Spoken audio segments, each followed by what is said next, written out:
Green. All right. Welcome, ladies and gentlemen. That includes our viewers, not just our players, who otherwise would be lady and gentlemen, to our second full session of Torg Eternity, Chasing the Eye. I am the Game Master, Michael Berthium, Michael B., also known as Near Thor, and a few other nicknames. And my players tonight are... Whenever you want Hi, to I'm choose. Alex. I'm Alex. I'm playing a big lizard called Ikal. I'm Jessica, and I'm playing Matilda Mouse Hornbuckle. She's a dwarf who thinks she's bigger. Hey folks, I'm Josh, and I'm playing Arthur McRae, the local cleric. I'm Chris. I'm playing Matsumara Koji, who is basically a Pan-Pacifica version of John Wick. All right. In our first session, our last game that we played, our Storm Knights were dropped into Tharcold to try and retrieve an artifact that had been hidden in a safe house before the initial discovering team was wiped out by strong resistance. It had been tracked down by the follow-up team to figure out the location, and you guys were sent in as the people that were available at the time that seemed to have just enough of the skill set that they figured it could get done. Your air's ride in was disrupted. It was attacked by techno demons as you were flying in.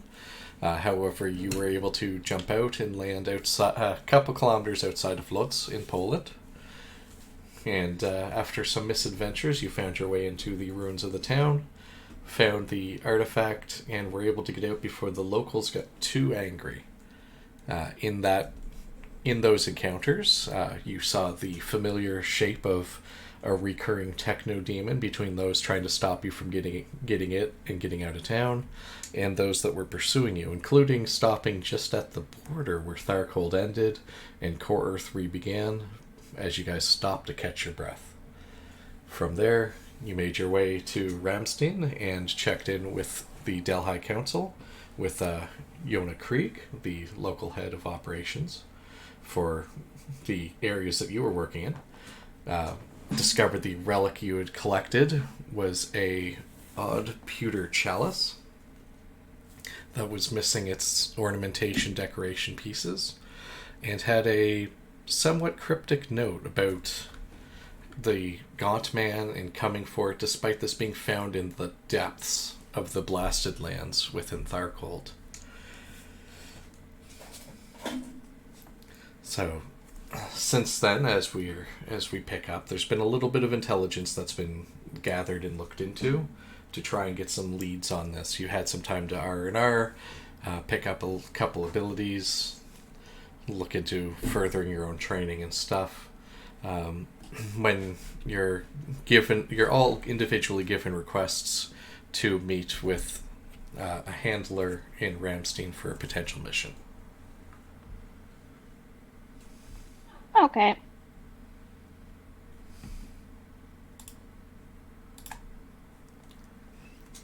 I assume everyone shows up. I haven't heard any dissent, but I do have to double check. Yep. Yes. Yeah. Can't see any reason not to show up. Similar to the interior of the base when you arrived, even though we were in a end of game rush, there are guards outside of certain doors. The door that you're led to has one outside, standing at attention arms, and he just reaches over, opens the door as your guide waves you in. It's a small conference room with a folding table, a couple folding chairs. Looks like a small mini pot of coffee and a tea brewer and some donuts on the side. Always have the best snacks. Yay, snacks. As you have just enough time to settle in, get yourself a liquid and or solid as you wish. At that point, the door is opened by the exterior guard again, and a different gentleman from Jonah Creek steps in. This man is remarkable. He's on the shorter side. If not for the fact that you're in Core Earth and he doesn't show any of the other signs, you'd almost assume he's a dwarf, because he's on the lower end of the upper end of 4 foot, lower end of 5 foot height. Very very stout, muscular build. He's still taller than Matilda. Yeah. Doesn't have a whisker of facial hair, and he has brown horn-rimmed, perfectly round glasses over a bulbous nose. Good evening. You're the Storm Knights that recovered the relic, correct? Yes. Yep. That's us. The Director Krieg has asked me to provide you with a brief as you're continuing to follow up on the circumstances and further conditions of that relic you've discovered. We haven't been able to uncover a lot of information about it, as you might not be surprised to learn. However, there's been a couple leads that have leaked their way to us that could be promising for either information or, if nothing else, a piece or two that may have been taken from it. Which, obviously, if it's something that's important to the Gaunt Man at some point or level, we would want to get to it first. Makes sense. Makes sense. He walks over, pulls down an old high school classroom level projector screen, just with a fizz, click as it locks down. He pulls a small remote that wouldn't if it was in a room with a remote control fan, it'd be around the same size. It's very small, very minute. But as he hits a button, and the lights in the main room go out that you're in. Okay. Doesn't get completely dark, but those that have a bit more attunement to seeing in the dark, it looks like he presses the exact same button as a projection just appears on the screen itself. Pictured is the image of, well, it could very easily pass for an older mansion style building. Not old, but we're talking like Victorian era. Okay. Pictured here is a potential location that might have items or knowledge of interests. This is an auxiliary branch for the Royal Museum of the United Kingdom, England itself, located on the outskirts of London proper. We're not exactly sure how or why, as there's no strong hard point that close to it, but Core Earth, via purposes and energy, seems to fill the areas at least as strongly as the invaders. There's the possibility that there's an item, like I said, or information in the research wing of this building related to the relic, or, well, the gems that may have been missing from it. Now, this information, he presses the button, and the image changes to a very indistinct image of someone. It's not like it's a shot from far away, because it's a fairly close in capture. It's like the chest up of someone, and what immediately removes the thought of it being a bad zoom for those that are a bit more familiar with that type of concept is the fact that everything around him is perfectly crisp.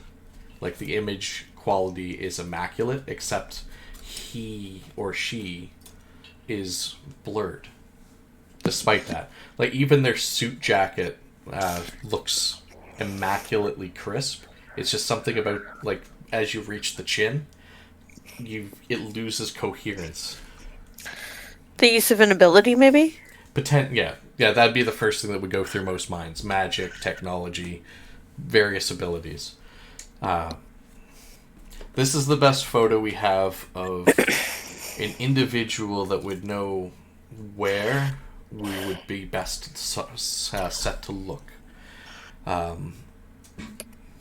Interestingly enough, they've called themselves the Mongoose. And we do know that they are operating out of a safe house in the area. That's the best information we were able to get. We only know they're in that safe house structure because of surveillance in the area.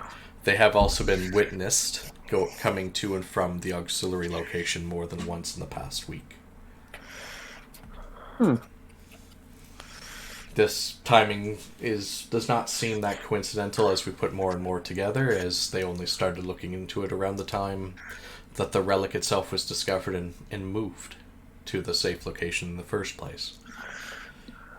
Around the time that the other team was locating it before you were sent for it was around almost the exact time that the Mongoose made their first appearance at the auxiliary building as part of a member of a tour group. He clicks the button. It's a photo. It's a photo of like a group going into the building from an outside security camera perspective, following a tour guide with the little flag. Everyone there, perfectly normal features, shows up perfectly. Once again, there's one person that for whatever reason they just didn't get a clear shot of them or something. It's hard. It's almost unnerving when you compare it to the person right beside them.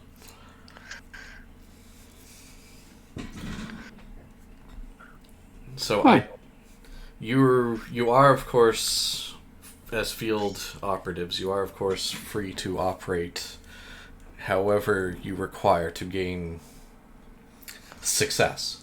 But you have two particularly clear options ahead of us.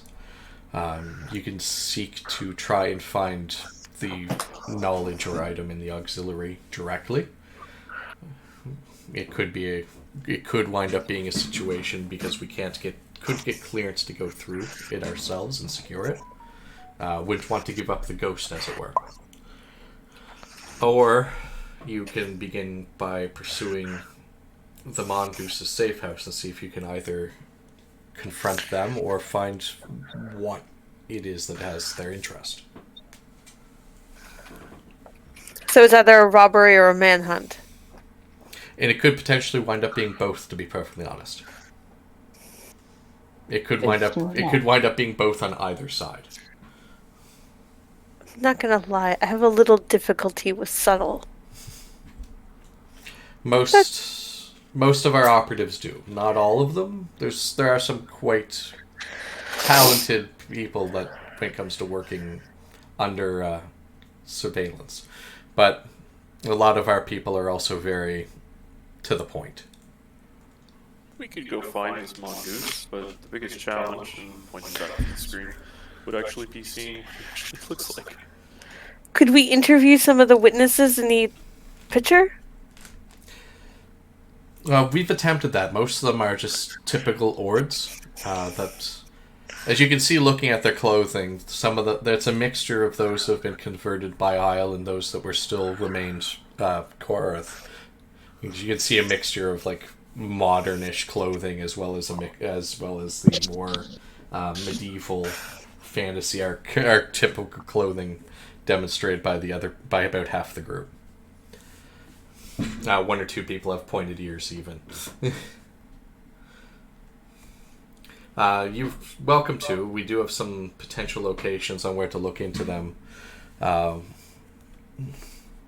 We do know the building the Mongoose is currently operating out of, but not specifically which section of it, because, well, we didn't want to reveal our hand until agents were in the area. Well, that'll probably give us enough, and then, yeah, we can stake out, for lack of better terms, the place until they appear. Indeed.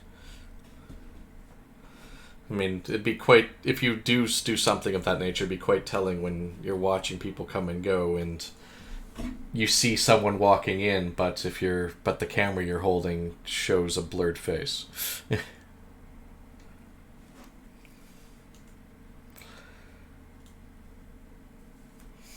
Well, Well, looks like we got some recon to do then. well, if you have no other questions, you'll be cleared to depart here within the hour. Uh, there will be a transport that will take you to the lightning rail across the channel and dropping you into England proper. Hey, Professor, you got any idea what kind of magic could do that?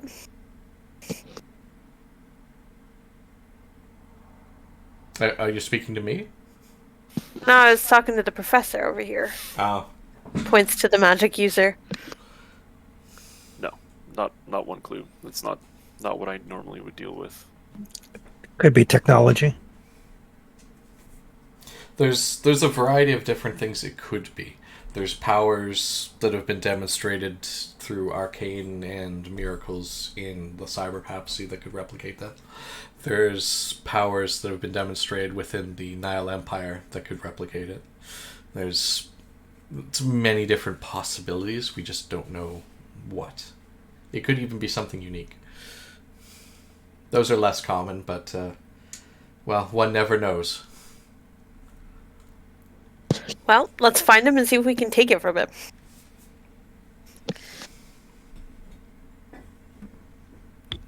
All right. Well, good hunting to you all. I'm gonna stop by requisitions. Okay.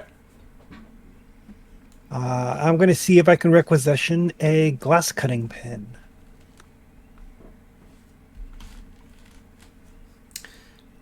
They rummage through and they do pull one out actually, and they're just we had one of these come in not that long ago.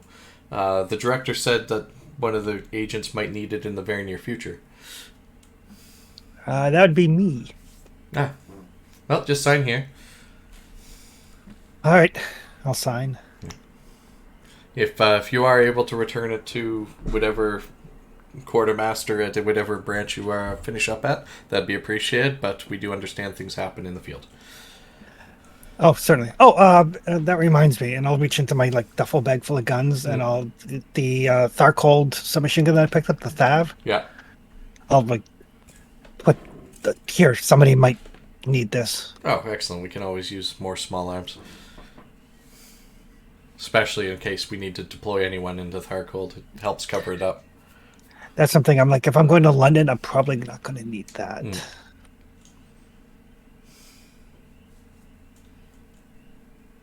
Very good. Anything else? I'm good. Thank you. Is there any way that I could roll a requisition to try to get some poisons, specifically living land poisons? Yeah, you certainly could make that check. I'm not the best at it, but unless somebody else wants to try to make the requisition check, because it's charisma based, I believe, because it's either persuasion or streetwise. Correct. So yeah, if somebody's better than me at those, I can help with the roll. I can go I'm helping. As there's only typically one roll of either type per segment, just to cut down on shopping trip sessions. I do run it that if people need additional things, we can make one roll and then basically the highest difficulty modified by multi-item / multi-target modifiers. So, And if you fall short, but you still make one of the items, then you'll still at least get that item.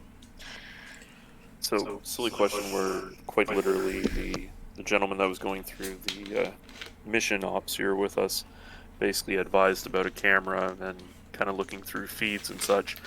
Is that something that we would have to basically acquire through them, or would they basically be like here's your No, here's your bag of tricks? No, if you go to check with requisitions and ask about it, there's a camera set aside similar to how there was a glass cutting pen. There are a couple items here and there that do get set aside for Storm Knights to request without needing a check, but typically it's not as common that it happens simply because missions well, missions are all over the place as far as what you need and what you're going to be doing. It just happens they were kind of expecting a potential a potential robbery / surveillance mission along this line. Sounds fair. Right. Aside from poisons, is there anything else anybody needs? I don't need anything, but to your point, Alex, my streetwise is 8 and my persuasion is a 7. I don't know if that's better than yours. Mine are 5s. Okay, so I can do the roll and help you do the talking if you want. Yeah, if there's no one else with a better stat to help out. I'm not real good at going through official channels, but once we have boots on the ground and we can hit the black market, I can probably find you what you're looking for. I.e., I've got a charisma of 8 and no persuasion, but I do have streetwise at 10. I think you can use streetwise for requisition checks. Well, in a situation like this, yeah, you absolutely can. In the case of something like Ramstein, you're actually looking for the base black market. They still have access to a lot of the stuff the quartermaster has, but it's the off the books. Like, this is where people get alcohol after hours. Yeah, and Arthur's straight up not charismatic, so don't even ask. All right, so I am the face. Excellent. And So what a if you want to face. roll the requisition, and we can all go, we're helping. Sure, just poisons? Yeah, because I'm specifically looking for the trick I use with my other Redinos character is I can coat the claws in poison. Poison lasts for a scene when coated on a weapon. All right, so am I rolling Yeah. persuasion or streetwise? Streetwise. All right.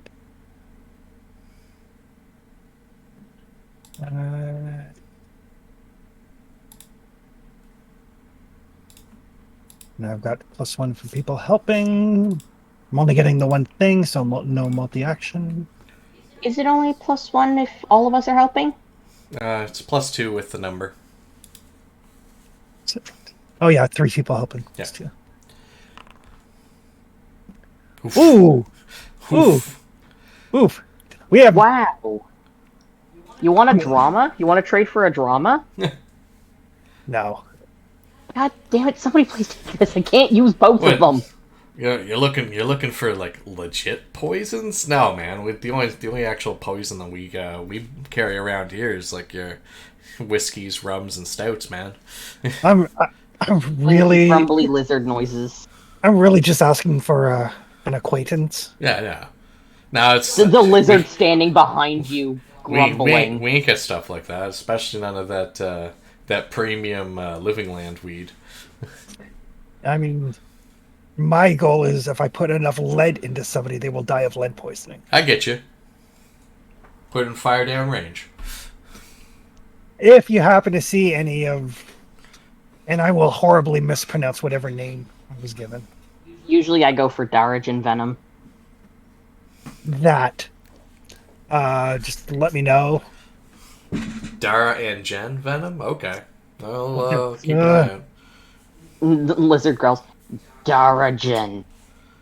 That's what I said. Ah. He'll turn and kind of stomp out, tail maybe thumping against the ground a little angrily. He's not personable. Sorry about that. Yeah. Not the first time someone's growled at me threateningly. Dinos especially also have a reputation for it. It's probably the most teeth that I've ever seen on someone that growled at me threateningly, but... Well, Eh, see you when you're through next.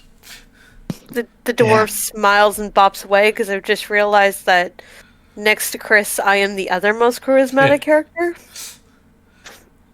Somehow that happened. Yeah. Oh boy, a party with not a whole lot of face going on. This is fine. This is fine. These are always fun. The one time I choose not to play a face. How is the beater the nice person? Like, I mean, I've seen your guys' various backgrounds. That's how. true. She's probably the most naive of the group. I don't need to be charismatic to fish. True, you don't. So Arthur will make his way over to hardware and acquisitions and basically, make sure that he's got the quote-unquote required video technology for this job. And Arthur, being the area that he's coming from the Nile, doesn't really get probably the true concept yet of like a video camcorder to look through. So he's like trying to stumble through the thought process of like a camera, but it takes live picture because he knows television. It's 1920s ish. Yeah. So you're in a bit of luck here because the camera they set you up with is a digital and video version of a classic big boxy Kodak. Nice. Yeah, so it boils down to, okay, if you want to just take a picture, you just click the button like you're used to, and you don't have to. There's nothing to dial. There's nothing to reel here to move it forward. It takes care of that itself, technically. And if you want to use the video, you hold down the button for 3 seconds. Okay. Arthur's making notes as he's going, but yes. What is that abomination? It's a video recorder. That looks like fun. Oh my god. I've completely forgotten that I am surrounded by Neanderthals. I'm not a Neanderthal. Cal growls at you. Eichel has daily dealings with Neanderthals. Yeah, it's like, excuse you, I am superior to them. Not once has one taken my fish away. No, fish was Shimmer's thing. Where I'm from, that entire camera could be mounted on a pin that you could wear on your tie. I've heard of pulp legends of such, but never have seen such hardware. And Arthur actually, you see his eyes kind of glint up a little bit looking at this now. Listen, you're lucky I knew what to do with the truck, okay? It's just like Arthur just literally have met like, Q from 007 and basically like the technology room. Yeah. Arthur loves this. I mean, I don't even see a wireless port on it. A computer port. Oh. No, it has a USB port and the weird camera three slot port that was the early generation one. RCA. No, not RCA, because it's two of those clicks and a weird, not quite USB rectangle. Oh, okay. Yeah, I know the one you're talking about. Yeah, I'm gonna. Or Firewire. Yeah. I'm just gonna chalk this up to this is the sort of thing that they would give their children, and grab my bag of guns.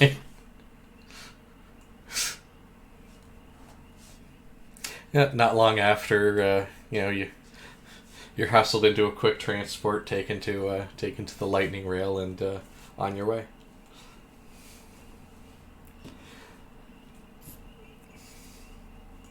Now, as you start to cross the sea, which is more or less really the English Channel, even though it's not the section between France and England, it's a really interesting feeling. It's an odd sensation that most storm nights have not had the opportunity to get used to yet. Because it's been odd enough when you've been dealing with mixed cosms that are the invading cosm or it might be your home cosm and core Earth.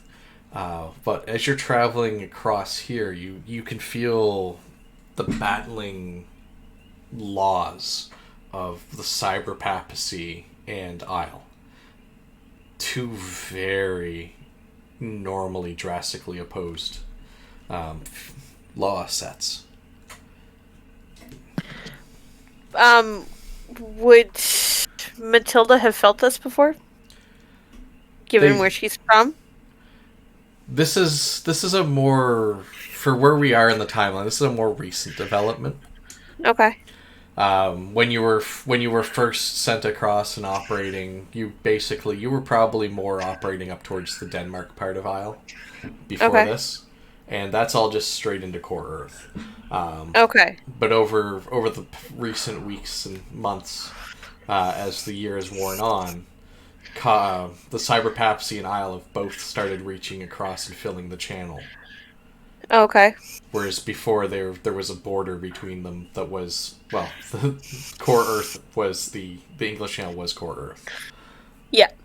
Okay. Similarly, it's being experienced in a lot of the North Slavic nations.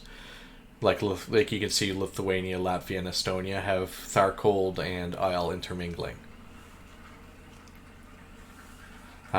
It's becoming more common, but it's still fairly uncommon experience as the possibility wars continue to rage on, and the invading cosms keep hunting and trying to draw more of Earth's possibility energy.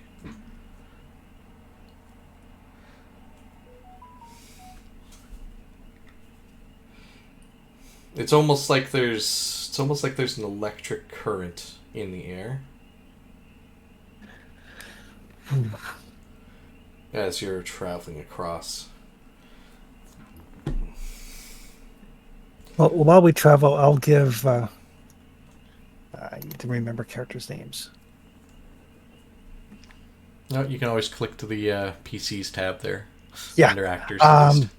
I'll give Arthur, since he seems at least interested in technology, a rundown on how the glass cutting pen works. Okay.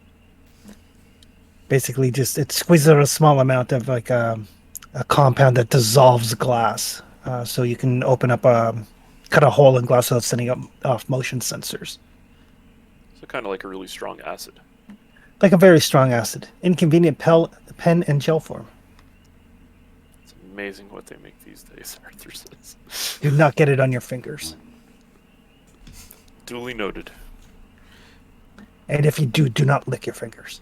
I have enough medicine to realize that.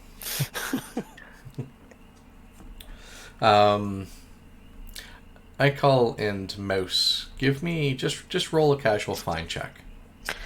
Find? Okay. Yeah, Yeah, I can do that. that's under mind if you don't have it. I Nice. find nothing. Nice. Okay. High five. Unobservant.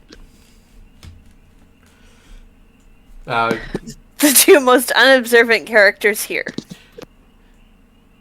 well, you do notice that it seems like there's a fair amount of birds flying over the channel today. The winds aren't super strong, so that could be why.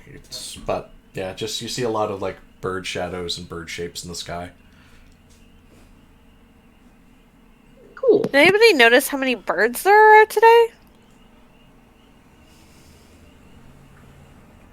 Like, is that normal for this time of year? That seems like a lot. Well, the people running the rail, like, it could just be that it's a calm, but there's a storm on the bay coming soon. A good day to get some fish, put it all together, get your food, and settle in. Oh, that's gonna be great. Love working in the rain. You should be used to it if you're going to London. Enjoy It's not good for fact- the armor. Enjoy that all your birds are still alive and have not been killed by a pollution. The place you come from is awfully sad, isn't it? Yes. Not even Visit 90 the Isle yeah. sometime.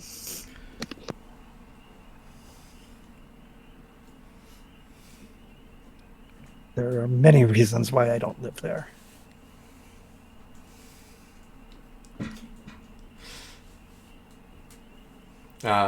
short moment after that brief interlude, a yellow warning light flickers in the cabin, and then just over the speakers, like, just band down.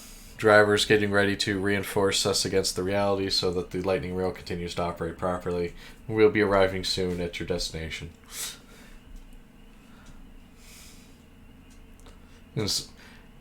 You could almost call it turbulence as the rail vibrates a little bit shortly after that,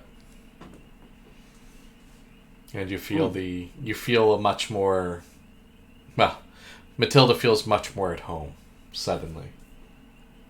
Oh, this is nice. Powers of faith don't feel quite as strong, but the arcane magics swell as swell. Excellent. This is unnatural. And you can feel you can feel that echo that you and your technology don't really fit in here, but you're used to it. Between your possibility energy and your will, it's just hey, hurry up. I will double check all of my guns to make sure they are still proper. Yeah, everything seems to be in working order, and about the time you get done going through your bag of guns and your own gear, you feel the train start to, the rail, which is a train, start to break and slow down before it comes to a stop at a station just outside London.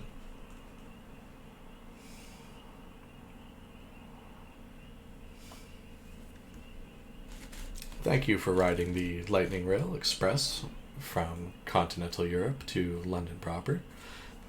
Please watch your step as you disembark from the Lightning Rail and depart the concourse as soon as possible, as the rail will be preparing to turn itself around and return for the next run. Have yourself a good day, and thank you for traveling the Lightning Rail. So much gentler than our last ride. Arthur grabs his stuff.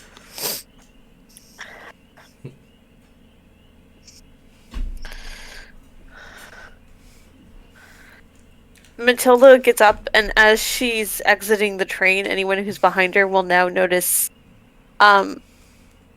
she has tubing attached to the back of her armor that wasn't there the last time you saw her.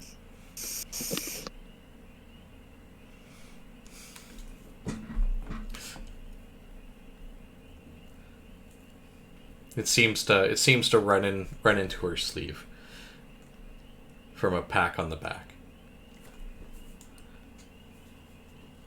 The pack looks like it's been there the whole time, just the setup's new. As you disembark the train, you do see a couple people that seem interested in the motley crew that you are disembarking. More a curiosity point than anyone's that might be acting suspiciously. If anybody stares at Ekal in particular for too long, he doesn't hiss or growl, but he does bare his teeth and maybe thump his tail a little bit. Arthur totally basically puts on a persona of quite literally first time in London, takes out the camera, and pretends to take pictures like he's a tourist.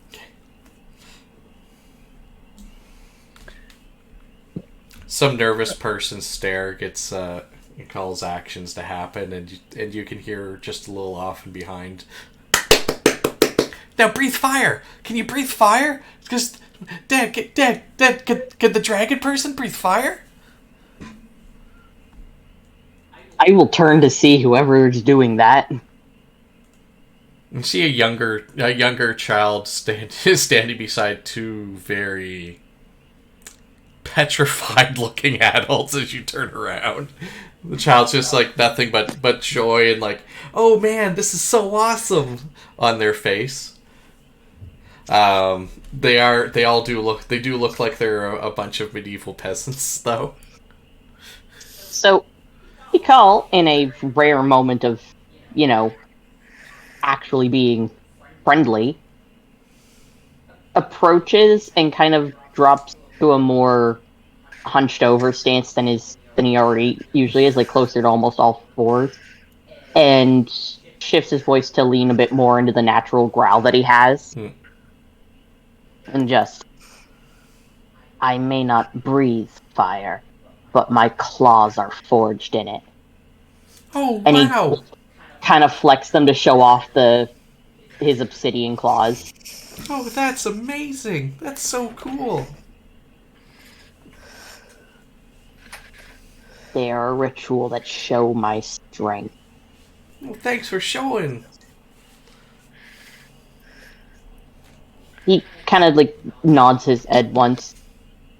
Perhaps one day you will also be strong. Oh, I truly hope so. Arthur's totally taking a picture of this commemorative moment.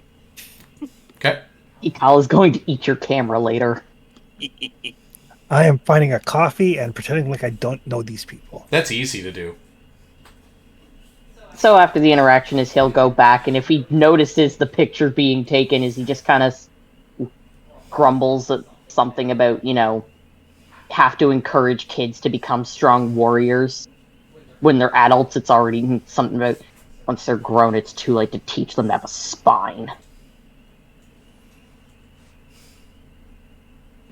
So no more coffee for you. Okay. The devil bean. Encourage the youth, the adults are too far gone.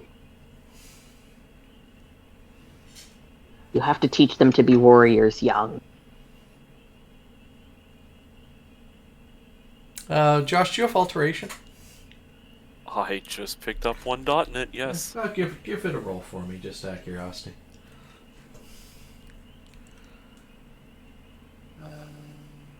No penalties, right? Just Nope. standard. Just straight roll.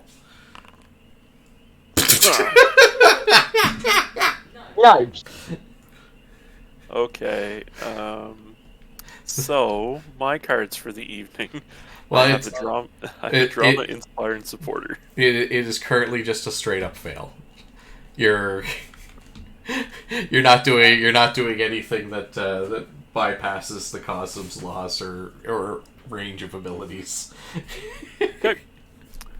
It was more of a theory check more than anything else. Okay. Okay, but that was hilarious. Get it out of the way early. Nice. Yep. We are having such good dice rolls. I hope they get Yep. better if we ever get in combat.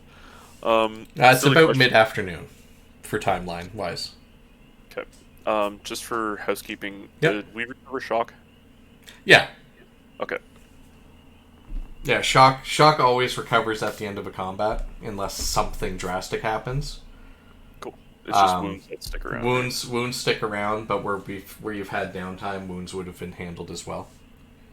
Normally they don't, but that all depends on the time frame between what's going on in the game. There's no automatic recover after this time frame because it's a GM discretion. Like, oh yeah, no, it's like 3 hours down the road to this place. It's a new scene, but you're still wounded, as opposed to no, it's only gonna be it's gonna be like 3 weeks you can recover. Right. Yeah, we were quite literally back at base. We could have slept, etc. Yeah. Gotten some medical attention, all that good stuff. Yeah. Like the moment you guys crossed the border from Tharcold, you were able to take that break, breathe that sigh of relief, and all the shock just left your body. Cool.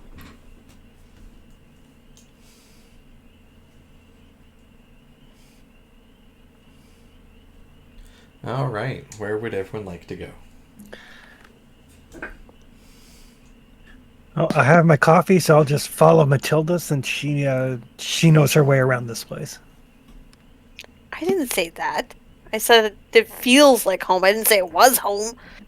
I will gesture vaguely around at the various elves, dwarves, peasants, etc., etc. I will grab a map of the city and I guess go looking for the museum where this artifact's supposed to be. Okay. So, additionally, silly question: were we given a rough layout of where this person's "quote unquote" stomping ground? Or Yeah, you were told like what building it is in what neighborhood. so you have got the address and everything. Just like you do know where the auxiliary building that is the one of interest is supposed to be. The map does help because some of it's a little vague. Like what's which main street type of situation. Yeah. Okay. So do we want to go to the museum first, or do we want to go find Tall Dark and can't see his face? Well, I figure we can go case the museum, and worst case scenario, we can wait for Tall Dark and can't see his face to show up at the museum. Use our fancy little camera thingy madwabber and catch him in the act.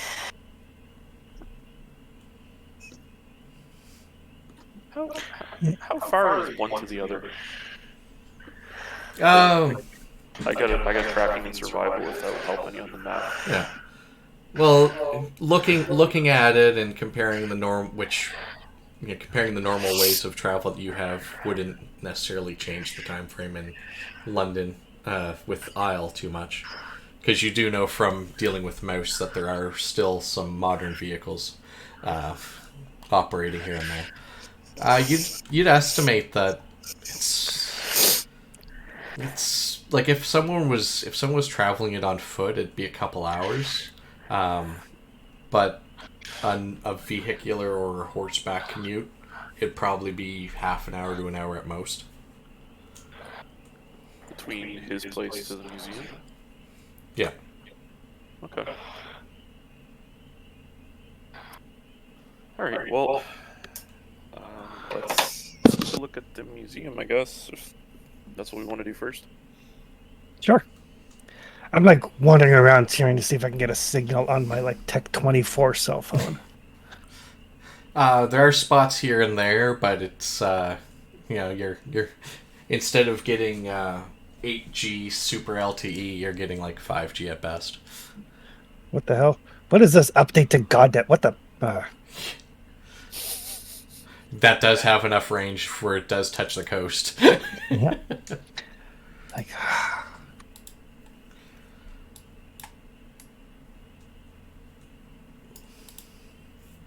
Just enjoy the feeling of peace.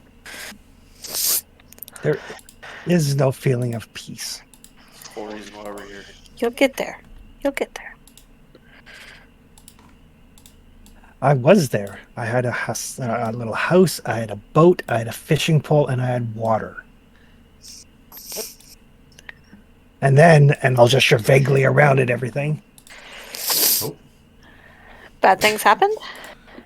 that is hilarious how that's currently working out.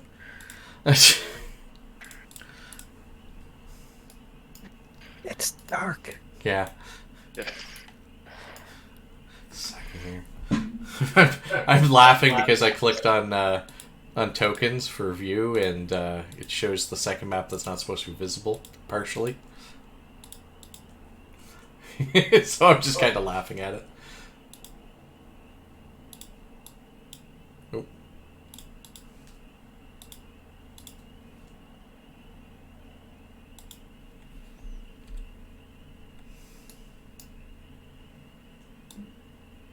I will take off my sunglasses since it's so dark. Okay.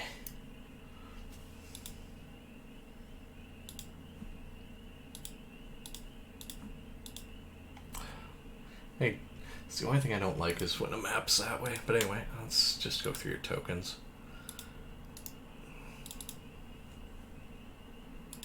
So, since you're originally from here, is this like a walk thing, a horse thing, or should we be looking for like modern transportation thing? Is this where Matilda is from? You're from this cosm. What part?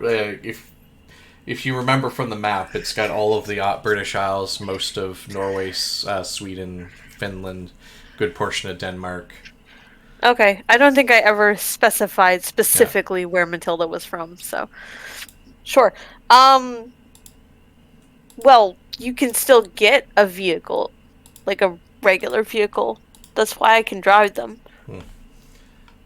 But I mean, a horse also wouldn't be completely out of the ordinary either. So, whichever is easiest to acquire, I guess. fastest method of transportation is Velociraptor.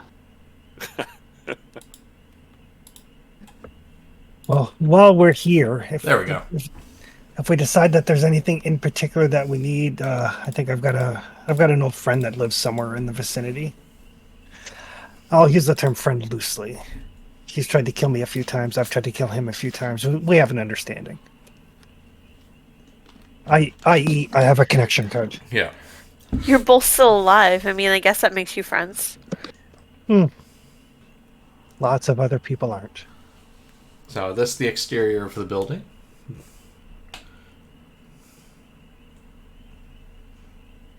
You're in the front street.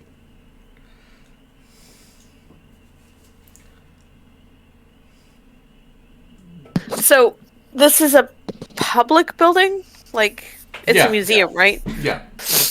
Okay, so Matilda's plan is to just go in as customers and case the place first. Yeah, so this structure here, think of its day-to-day like most of the time that the New Brunswick Museum on in the North End. Once it became the records and storage. Yeah. The general public could still go in, but the majority of the building was off limits, unless it was a scheduled tour day. Okay. Do they have scheduled tours posted? Yeah, when you go in, that'll be very front and center.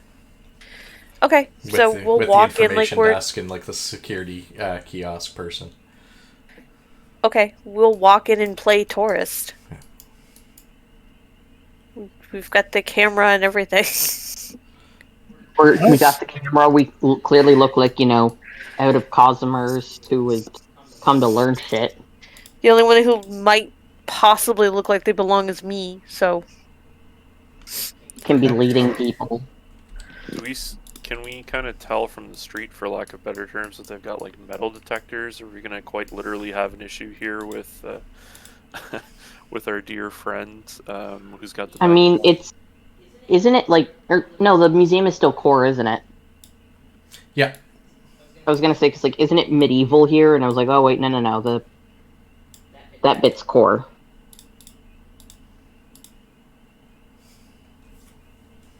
Yeah, so I moved tokens south into the section that is the first floor.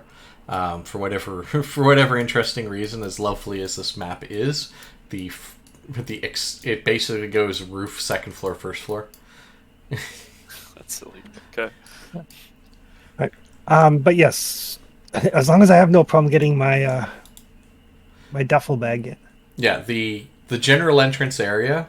There's nothing there or anything like that. But you do note metal detectors through both the main doorways, and you see one at the top of the stairs as well. So like this area here, fine, no problem, come and go with whatever, but there are like metal detectors that are currently set to on in all those areas. Just where it's an auxiliary building, you do suspect that, especially yourself there, Chris, you suspect that during like days where they have tour access, the areas that the tour goes through, they disable them just to not have to deal with the headache. But where it's mostly closed right now, it's definitely a make sure no one's like sneaking anything in and going where they're not supposed to.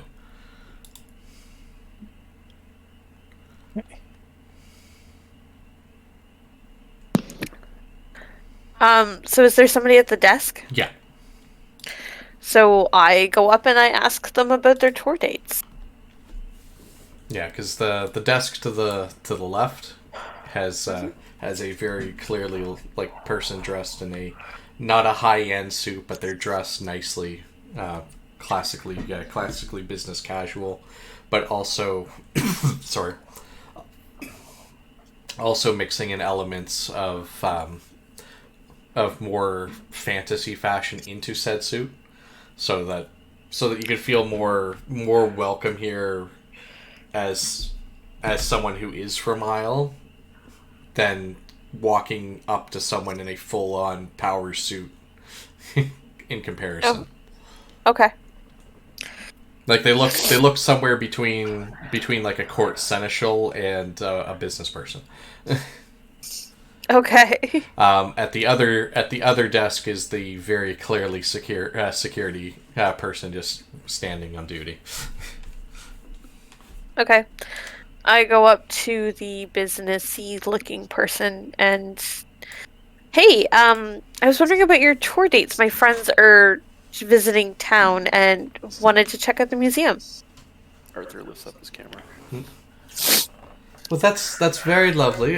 We do offer a variety of different tour options and accessibility options. Where this is an auxiliary building, typically we do include it in one of the packages for the tour of the Grand Museum, and then a couple, depending on how much you wish to invest into it, a couple of different auxiliary buildings to see some of the other exhibits that are no longer on display there, or some of the items that are kept here for research purposes. You see here, pulls out a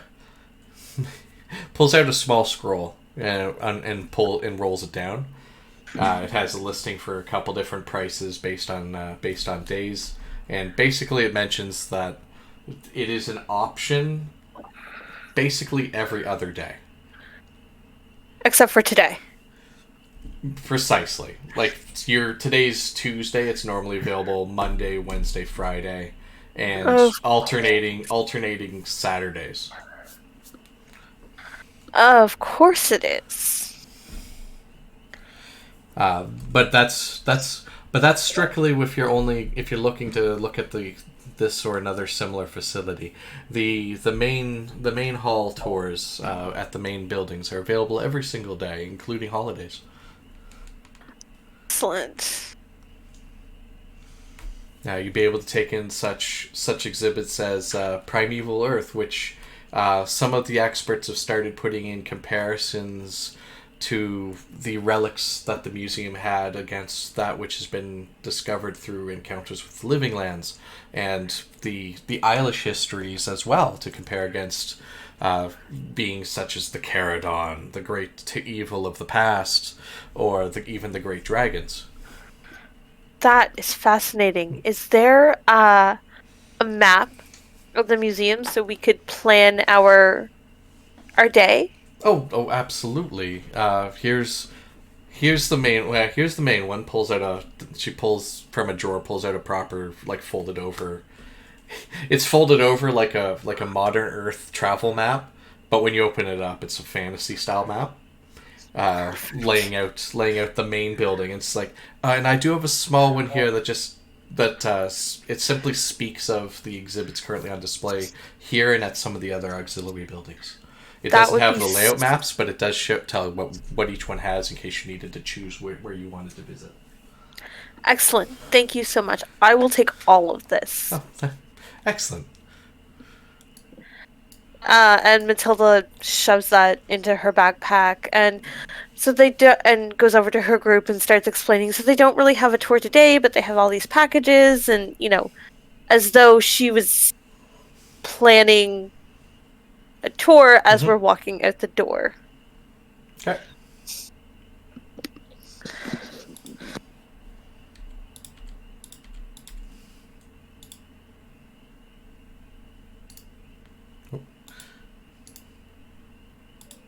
There we go. Yeah, so basically, Arthur will go ahead and say, shucks. And basically kind of take a nonchalant kind of looking around with the camera, and we'll actually take a photo of the security guard and kind of the inner sanctum there. Yeah. And then say, oh, well, we can come back tomorrow, right? Absolutely. Have a good day. Thank you for visiting. We hope to see you soon. You hear as the door closes behind you. So I got a map of the joint and a list of all the exhibits. And I think the security guard's face will be able to find out once we get this developed if it's actually... But until then, You can always go visit our other friend that we're. Koji could recognize by the body language that the security guard, who actually had an MP5 over their shoulder, held it with the clear confidence of an expert user. Security guard is a trained combatant. Like it was as if it was a part of their body. It's a very distinctive stance.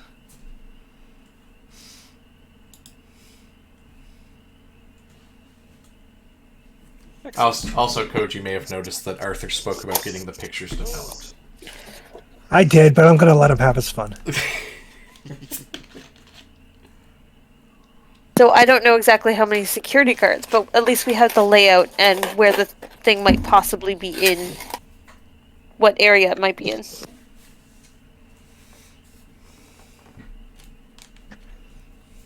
Potentially. So how do we expect to get in? Well, The same way we got in last time. We kill people.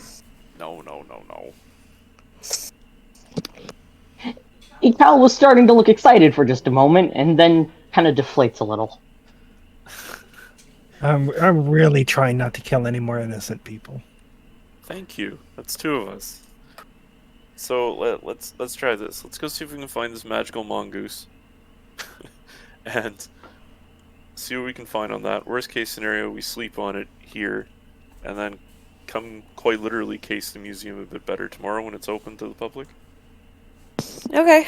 As long as the mongoose doesn't turn out to be a red herring, we'll be fine. If a mongoose turns into a herring, we got problems. I'll say. I know alteration. Ekal nods like this is a very profound statement.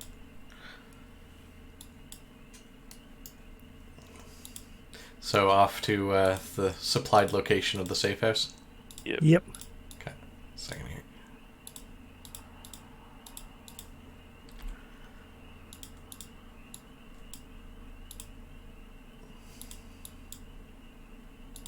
Okay. Excellent. That one seems to have worked properly.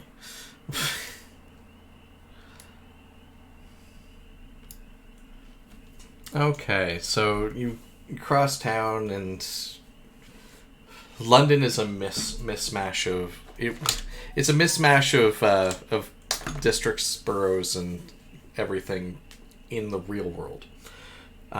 Different generations of developments, buildings coming down, buildings going up. London after Isle has invaded is even more pronouncedly so. You have everything from every era, from the medieval to the modern, mixing and mashing with no major rhyme or reason to how districts are laid out. One moment you'll be walking beside walking down an old wooden sidewalk along a muddy cobble road, past like wooden church buildings that definitely no longer exist in most places that have had the chance to modernize. And then next you'll be walking beside a super modern glass building like the Ministry of Intelligence building on the Thames. And then right after that you'll have a Victorian Tudor mansion.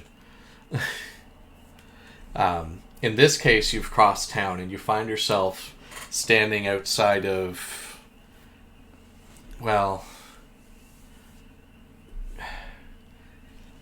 it's a multi-unit apartment structure. It's a couple floors high, but for most people that may or may not have seen this type of building,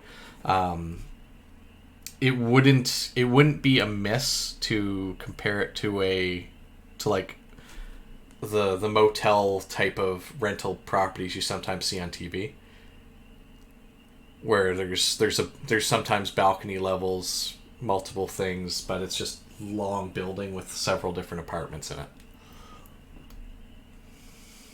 Okay. There's a back parking lot. There's a forward-facing part of the street, and of course the entrance to the building on the side of another street.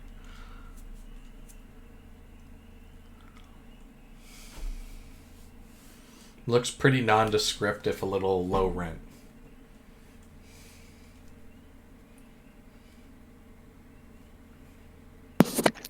Do we know what apartment he's supposed to be in? We didn't get that, did we? No. I don't think so. Looks back at my notes. I just currently reside here. Looking around here, B, is there any available building or cross structure that basically we can, for lack of better terms, stake out at? That would give a good view, either literally across the street on the main forwards street or entrance into the building. Yeah, there's a couple spots that you could probably cop a bit of wall or get up onto like a concourse area to keep an eye on things. As a matter of fact, you're not the only people that do so. There are currently people looks like they brought some folding chairs and they're just sitting on like one of the walkway areas talking to each other, but also keeping an eye on the road.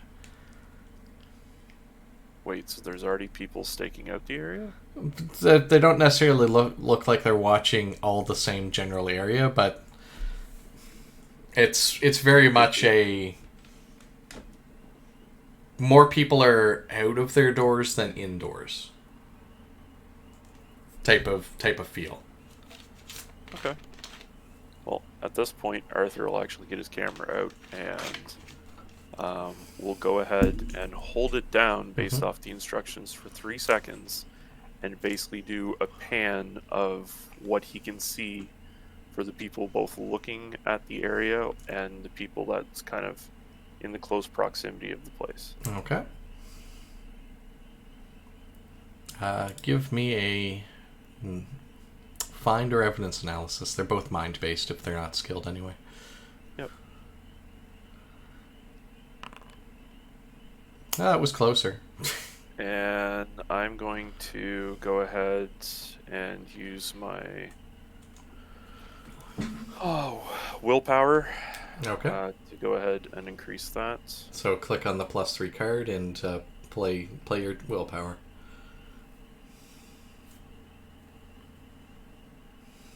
Okay. And yeah, that's basically it. Trying to see what I can see, for lack of better terms.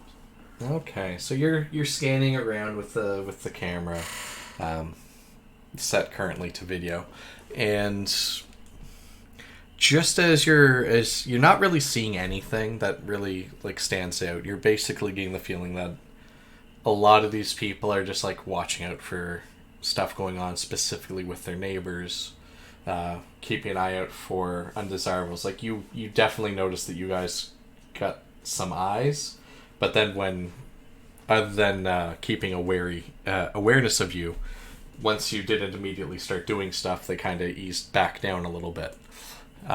However, towards the end of your pan, there is someone sitting at an outdoor little almost cafe table outside one of the corner stores, reading the newspaper with a bottle. It looks like a cup of tea or something beside them as well, and you see they very deliberately fluff their newspapers in a certain direction, which catches your eye, and when you turn to follow it, you catch the barest glimpse of someone turning around that was coming down the street.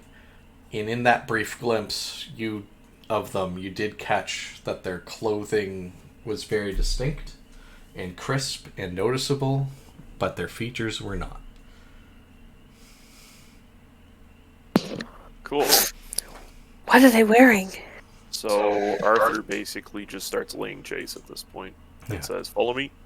What? Wait, where? What? Okay. And you know what? Just because of the fact that I kind of threw you guys quite literally into this meth, I'm inspiring everybody. I'm going to, if it's possible for me to do this, I don't know, play my Inspire card, giving everybody the choice of possibility, draw from Destiny, or recovering 3 shock. Okay. Yeah, you can absolutely Quite play it. literally, I'm he's- about to start a dramatic scene for the chase.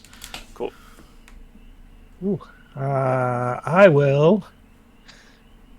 I'll try. If you're about to start a dramatic scene, can I take a draw Well, without it putting me over my cap? yes, because it's at the end of combat that it'll matter.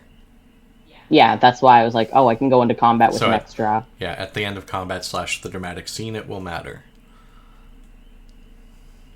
Nice, and adrenaline.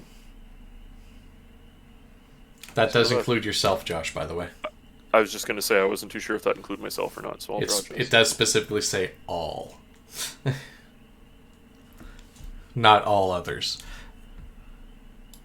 Cool. Okay, let me just grab an actor here. And then yeah, as we're trying to lay chase, Arthur's basically saying, I think I seen him. I think I seen him. Arthur's not fast, so you just basically see a Understandable.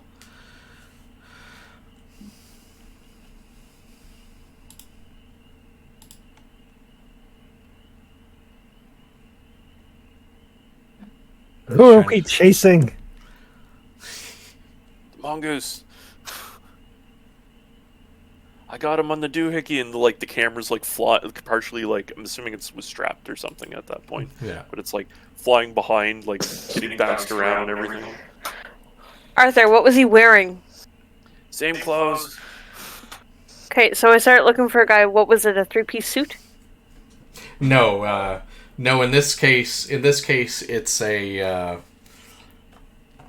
worn black leather jacket outfit with a very specific red cloth piece right at the left elbow, as if like the bottom arm was ripped off at one point, and there's a strip of red cloth holding what's left of the bottom arm back to it now. And on the right shoulder, there's a studded shoulder cuff attached to it. Okay, so I start looking through the clothes. Yeah, and Arthur noticed from the brief clip of them turning around, the leather jacket has like leather tailcoat attached to it, almost like little straps attached for a tailcoat feel. Okay. So Arthur will try and describe this as he's running Yeah. in that general direction. Yeah, so I'm just putting together some tokens onto a map so I can put you all into a combat. Are people paying attention to us? I imagine they are, since we're chasing after somebody. Yes. Yes, they are.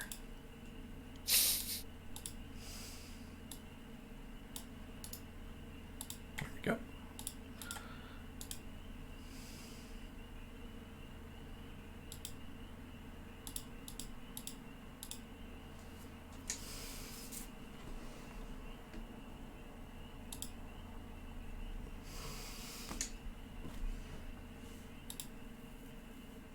Okay. There we go. Oh, look at that.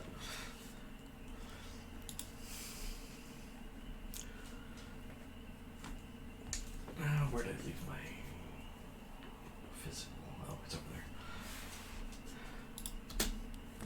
there. Okay, so this is a chase scene. There are potential complications, but very similar to your escape from the Blasted Lands. Now, Tharkold's highways.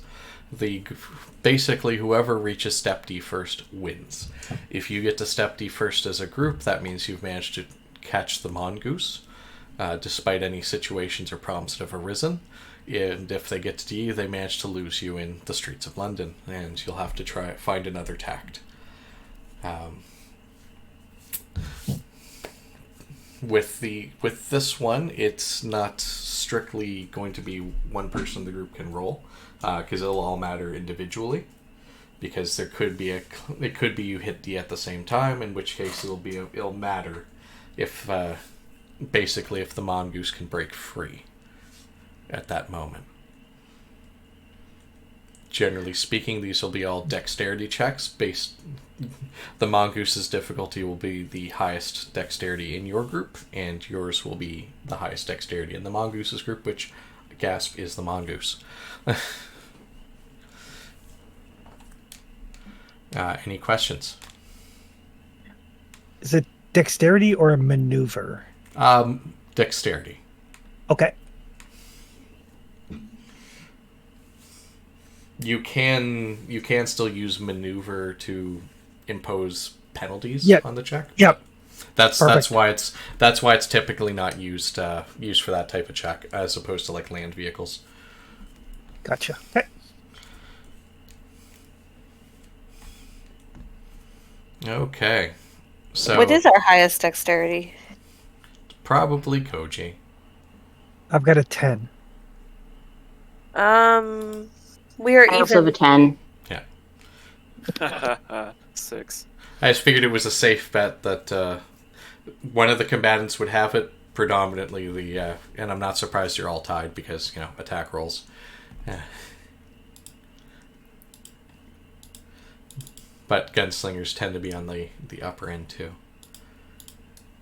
For note, the Mongoose actually has a 12. Ooh. Because Jesus. I do Slippery need to give you fellow. your difficulty numbers. I do like that about Torg. All right. So the first initiative card, despite saying round 2 because it auto drew a card when I wasn't ready for everything yet, so I changed it.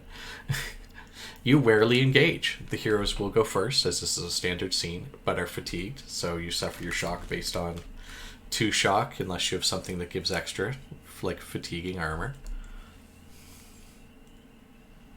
Villains will go second. Attack and defend are approved actions. You're both in the same zone currently, so there's no penalty to attack the Mongoose, or to do a social attack, or interaction attack, better.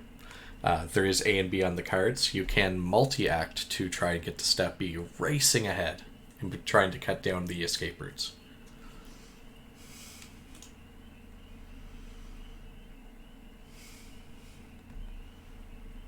And you may go in any order you wish. So what do we want to do? Just to confirm I understood that correctly, we all take 2 points of shock. Yes. Except the Dragon Warrior. Okay. Oh, And then how far was he from before I started chasing? It's basically 10 meters. You're in the same zone, which is why there's no penalties Cool. to attack. do I take more shock or less? You take more because you dragon armor. Okay, so I take 3, I 3? believe. Yeah. Okay.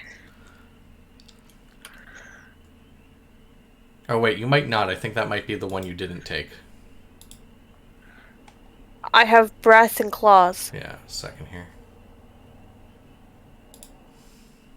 I think that was one of the other ones. No, you get 2 extra points of shock. I get 2 extra points of shock? Yeah.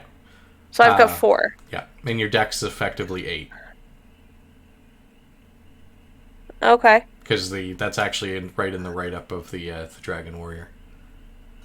Your armor is 'cause plus I'm in a- 4, limits dex to +8 to 8, causes 2 extra points of shock anytime fatigue comes up. Oh, okay. Yeah. It's big, heavy armor. Yeah. That's annoying. Okay. Yeah, that's where Rune of Replenishment's nice because you only take the normal one for extra for fatiguing armor, but you also recover more. See, I knew I should have taken that one. It's a hit and miss on both sides, to be fair. It is. So Arthur says, I just want to talk. Buy the blue bands of instead, stay there. And yeah, I'm basically going to go ahead and do my circular motions and try and tie this bugger to the ground. Okay. You can choose to, even though the stats are... Oh, actually, can I edit that? Oh, I can. Second here. That's what I was asking for range. Mine's 20 meters. Yeah. Well, in a situation like this, range is modified, so... Oh, no, I can't actually edit that. Darn it. But you can just target the Jiangxi, which is the one at the top of the row.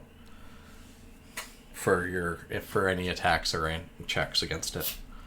I'll have to modify the the defense by the extra one, but We're not seeing the same map you're seeing. oh, I didn't activate it. Dang it! No, we're still just, at least on my screen, I'm just on like the world map. Yeah. There we go. Sorry, I got everything else except that. No worries. I've done that and I've run like hundreds of games on Yeah. Foundry. I'm like, I'm looking at the screen. What's going on? Alright, so double click on it so it's highlighted and then rolled spell, right? Well, you can click on it, right click on it once, and there's a target underneath the 0 on the left hand side. Because it'll then add little arrows in the corners pointing at the center. Yep. Yeah, that means you're targeted, so it'll roll against that.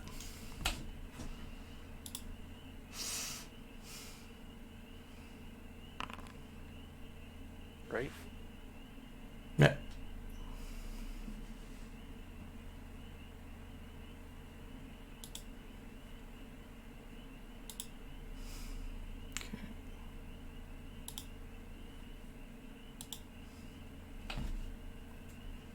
Okay, so the mongoose will be stymied and vulnerable. Ooh, nice. I want to try to do double action. Let me run. It's a dex check, right? You may now you get to draw a card because that was a successful attack, and then you get to play put down a card into your pool. And then yes, that's dexterity check for running. Yep. As in trying to take the steps. And multi-action penalty 2, correct? Yeah, correct. And it is challenging DN 12. Correct. Heck. I'm going Well, to... I'm... Nope. Go ahead, Josh, because you're resolving the end of your turn. No, I was just going to say I just put a supporter in the pool, so I can go ahead and make that a success if you'd like. Sure. Okay, I'll help you. So then I click +3 card? Yep. Okay. I can hold him, but I need somebody in Brawly to actually deal with him.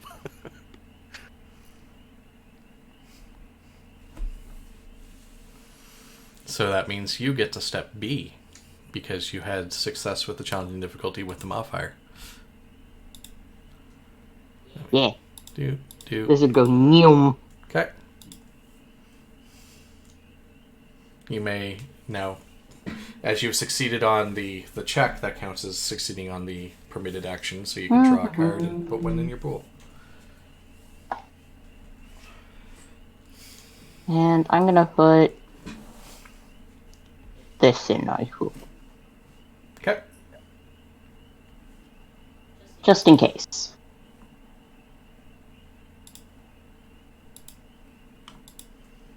Okay. And next. Go ahead, Jess. Okay, so I guess I want to try and get into a position that I can breathe fire at him. Oh, you can do that from where you are. So yeah, you move Okay. and then do your action without a penalty.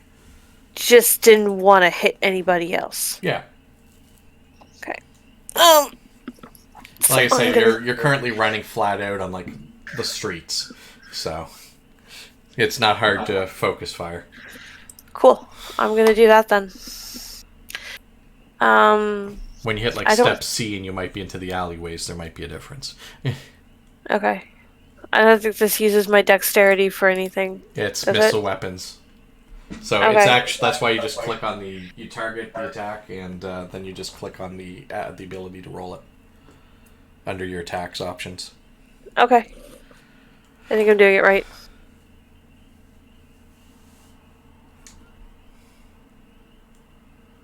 I don't think I did that right. No, because it would have been a 13 target. Okay. So you're currently failing by 4.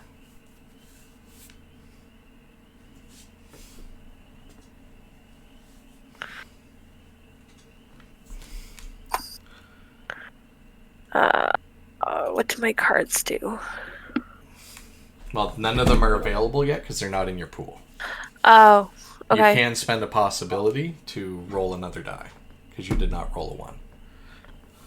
Okay, I will do that. So you How just do I? click the possibility underneath the thing, underneath the results there where it's right above the die roll. Yeah. There you go. Here we go.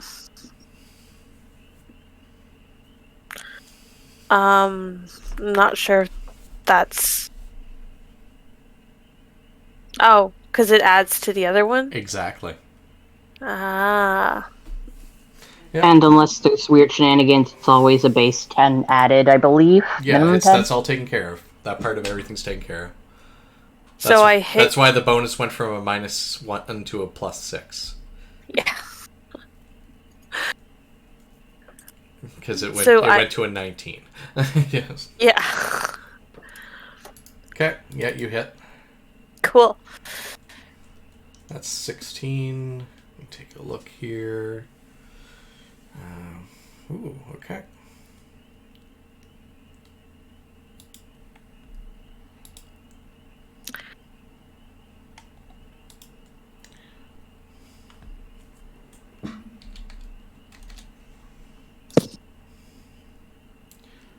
Interesting that doesn't have it.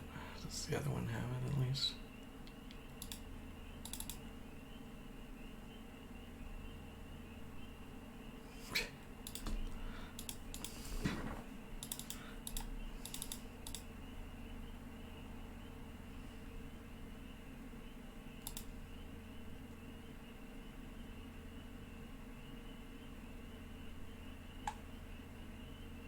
I should have actually coded this sheet. It would have made my life a little easier. Oh no, that's too high. There we go.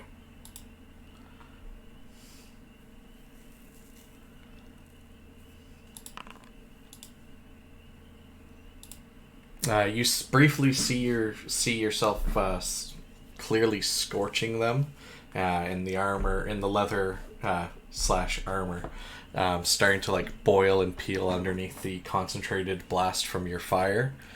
As the mongoose burns slightly, and then you blink your eyes as the smoke clears, and they're unharmed, continuing to run.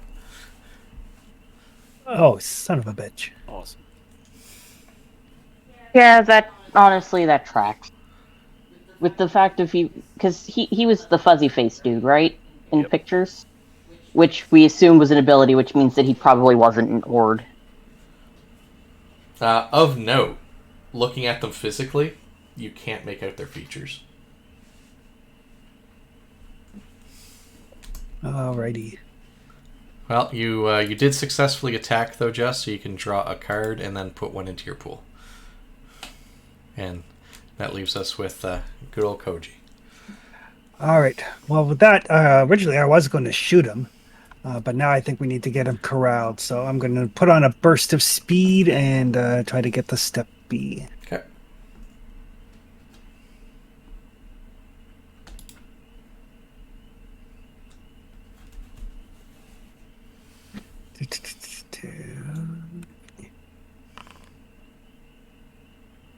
I will spend a possibility on that.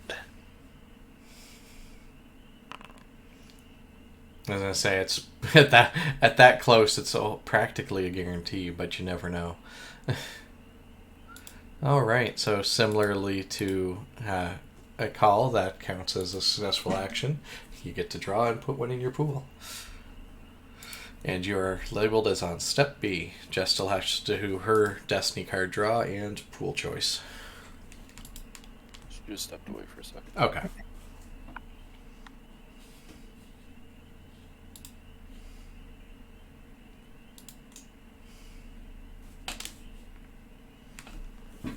You seem to be missing a destiny card. Because we started with 4, drew 1 from Yeah. Josh, and then 1 here. Yeah. Okay.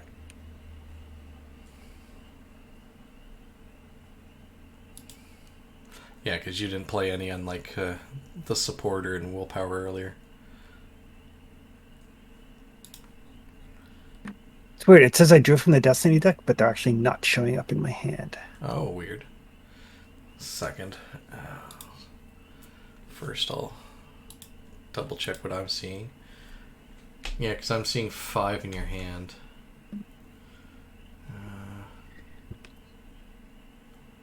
Try that for a second. Nope, still 5. Let me take a look at the deck. It didn't add in mine either. Okay.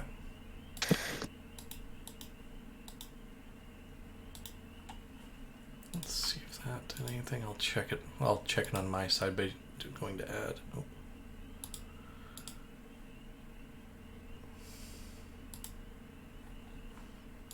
Oh, okay, interesting. Oh. It looks like it has a coded cap currently of 5 Destiny cards, which is weird.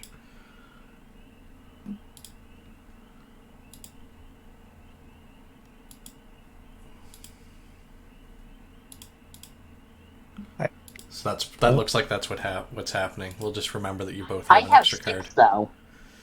Do you have 2 Cosms? Yeah. Yep. Yeah. 2 Cosms, and then I have Siege Initiative, Hero, Drama, Adrenaline, Adrenaline. And that was you get the Cs after you drew the extra? The Adrenaline was I played down the Cs after I drew the extra. Yeah, that's why I was asking. I was asking if you drew before you put it in the pool to see if that might have been an issue. Yeah, no, I played it, or I drew before I put it in the pool. Yeah. I wonder, did you reshuffle the deck after the last game? I just did it. I just did it before trying to draw into Jess's hand there with that Game Master one. Okay. Yeah, just to make sure. I'm gonna try something. So should I try playing the card and then drawing? Or like not playing it but putting it in the pool and then drawing? You could try that, but it shouldn't be affecting. But go ahead. I'm gonna check some loose other things. Also, I will note I tried to do a draw there and it did not work. Yeah. No, it still didn't work, Okay. even though it's in the pool. Okay, so I'll have to figure out the technical issue somewhere in between. Just make note that you and Chris are both +1 card in case we have an issue.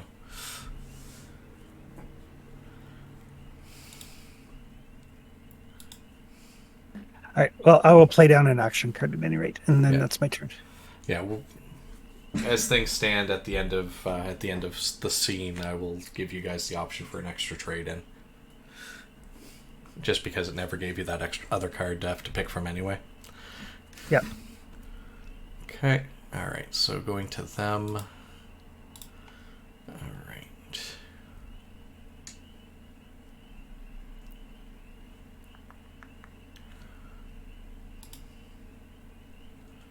Let's see.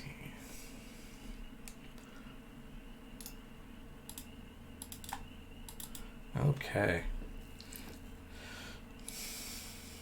So Arthur and Matilda notice a bunch of rough-looking locals rushing out to take part, and they target the two of you to start with. Okay. Let's see which. I don't know why, but that okay sounded so like resigned to your fate. Like, okay, this may as well happen. It's fine. I wasn't wanting to go ahead and wither people today, but if we have to. I'll look it over at Kyle since we're both running ahead, and we're like, didn't Arthur start this chase? And isn't he like way back there? Oh, Ikal is ignoring anything. It's just like thrill of chase, hunt. Yes, let's go. So currently, Arthur is being shot by several arrows and will be taking 1 wound and 2 shock. Ooh. Alright, so Ow. I have possibilities. Is there anything You can choose to click reality. If you make a reality roll, that spends a possibility to soak / find the reality where you weren't hurt. Or at least the reality where you were less. Okay, I feel absolutely silly. Where's reality again? It's one of your skills. It's It's in the. It should be in the bottom part. Oh, okay. The thank others. Yeah. Yeah. Yeah, it's one of those situations you can't not have it, because if you don't have it, you're not a Storm Knight. That's why one of the terms is reality rated, if I am correct. That is correct. Okay, so you are taking no damage. Okay. I shouldn't even be here. Gun doesn't exist. So you find the reality where instead of being lightly pin cushioned, if there is such a thing, the arrows just fly past you by and land on the street and wall beside you. Excellent. But can the same be said for Matilda? Probably, but we know you don't know.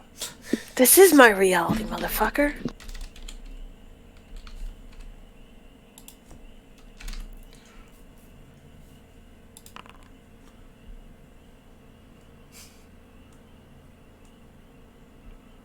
Oh,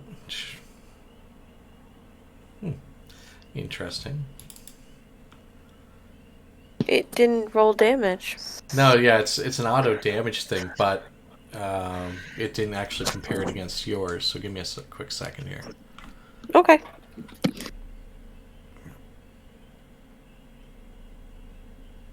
It's really stupid. It didn't. You're taking 1 point of shock because it doesn't beat your toughness. Okay. I'm just gonna soak that. Okay. That's why it's like, that's dumb. I'm at 5 shock out of 8. It's fine. It's fine.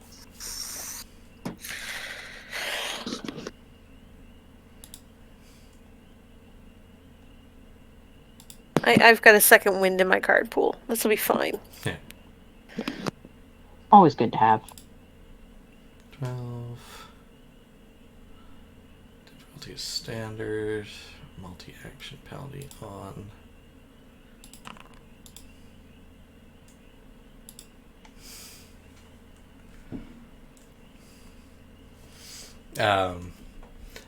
As Eichel and Koji get ahead and start trying to figure out how to box everything off, the mongoose just like dashes and slides between the two of you by turning sideways mid-stride, just passing between you two. Same step, just thematics, because they were slightly ahead technically. I'm gonna shoot that fucker. Is that including with the application of the blue bands? Yeah. Stymied and vulnerable? Yeah. Yeah, because Cal's fine with that. Cal likes the hunt. It missed one of the modifiers on it, but you can see that the action total still beats even with another -2, it still beats it. Which is where I was when I started the description. I went, oh. Cool. Yep. Okay, well, that would appear to be that round. There are 8 quote-unquote bandits back there, harrying Arthur and Matilda. And Eichel and Mr. Koji have the mongoose. Now we roll ahead to the next round. Unless someone wants to keep this card. Oh, you sure? Because Matilda will pass right out. I'm good. No. All right. What? Oh, wow. I'm confused. When you hit your shock total, you're KO'd. Oh. No, I don't want to do that. So the new card is the pace quickens. The villains will go first. The heroes do have up, which is an extra die rolled at the same time. Any multi-action is the approved action to succeed on and get a card, which does include running. It has A through D. Are we satisfied? Yes. Okay. Well, that makes that fairly straightforward for me. I don't know why I would want to give up having C and D and up. Because someone has C and D and up ahead of you. He doesn't have up. No, but they have C and D. Yeah, but don't we still get the chance to try and catch them? You do. Well, Oh, make them spend possibilities. yep. They are reaching D. The DDD. Target. No one around to make the usual joke. Well, you can make it in your head. You're gonna be seeking the D anyway, so. Group +2. Since you're still there, they're gonna still shoot. No, I don't know why it's not comparing against your target anymore. Weird. Well, I'm just gonna roll up. Yeah, you don't want that. That is actually an outstanding success. So they will be doing 2 bonus damage on top of that 1 wound and 2 shock. So it's potentially quite bad. I will start to roll that while you decide what you want to do. Is that me? Nope, that's for Arthur. Okay. Roll reality.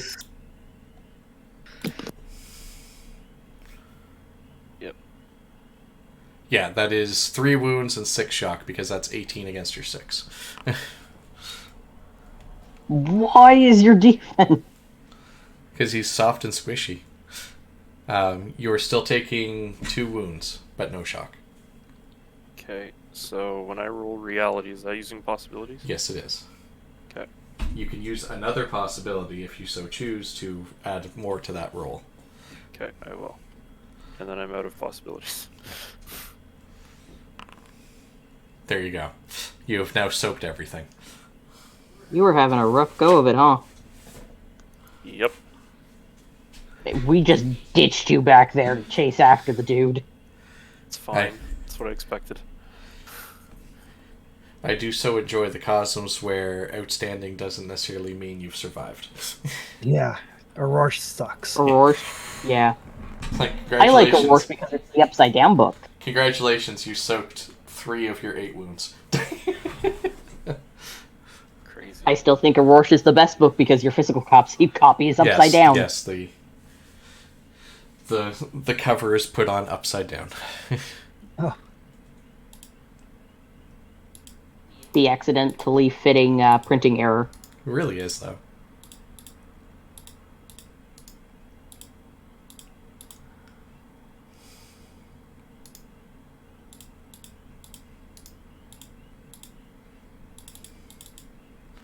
Okay, and the other attack, which is the one on the mouse. Do. Now, once again, currently taking 1 point of shock from all that pinging. I will take the 1 point of shock, but I'm gonna have to use a second wind soon. Second wound, or, have the guy that's try not to die heal you. But that is... He may need to heal himself. Yeah, I would rather he heals himself. Well, he hasn't actually taken anything because he I've spent only his taken 2 possibilities. shock this whole Yeah. bloody time. Yeah. Oh. Through the might of possibility usage. Yes. Just refusing to accept reality. It's fine. Mhm. It'll keep you alive. This is fine. all right. If nobody minds, I'll go first. Sure, I mean, I'm pretty sure, unless you're shooting the dude, I'm pretty sure we're doing the same action. All right. So I'm going to play my Core Earth Cosm card Okay. for rousing speech. So I'm going to turn around when I see this. I'm going would the two of you knock it the fuck off, kill them, and catch up? That's my rousing speech. So it's a simple action in combat. Speaker and everyone who can hear me gains 2 possibilities. Thank you. Okay. So, everyone that hears you. No. Cool. That gets rid of my IL1 as well, right? Right. Yeah, exactly. Perfect. Done. Are you sure you didn't want to play trap? That is, I'm sorry, did you say he has trap? He had trap. No. It would be Josh's luck that Arthur steps on it. Right. Thank And then simple action, draw my gun. Yep. And then I'm going to multi-action the hell out of things here. Okay. So, I am going to... If anything, I figured you drew your gun when you started running. Okay, perfect. In that case, then I will simple action to slide in the electric rounds. Okay. Well, I was just mentioning because the rousing speech is also a simple. Yeah. Yeah. That's right. If, Yeah. if my gun's already out, then I'll Oh, use yeah. the simple to reload. Yep. All right. And then I am going to multi-action to get C and D and shoot him. Okay.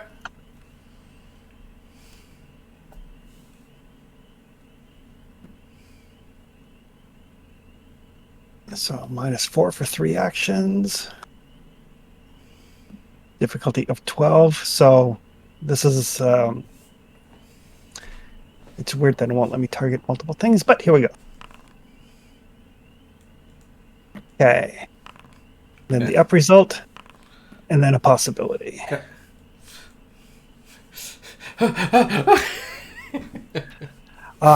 So that is a total bonus of +9, -4, so total of +5. Yeah. So that is going to be get me step C and D, and that is going to be a total of 19 to hit him. Yep. 19 is a good hit. Perfect. So that'll be a bonus die. Fuck him up. Shit. I ain't gonna argue with that.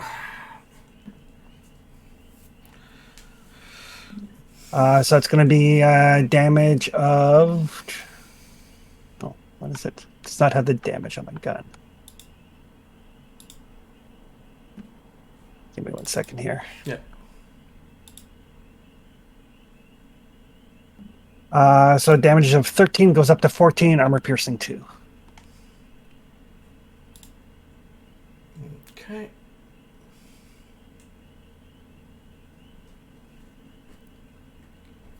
And that is just barely still 2 shock. Okay.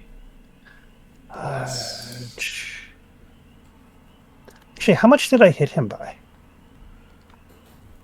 The 19. That would be 1 bonus die. Yeah, you hit him by 6. Yeah. +3 isn't going to make any difference. Okay, I'm done. Yeah.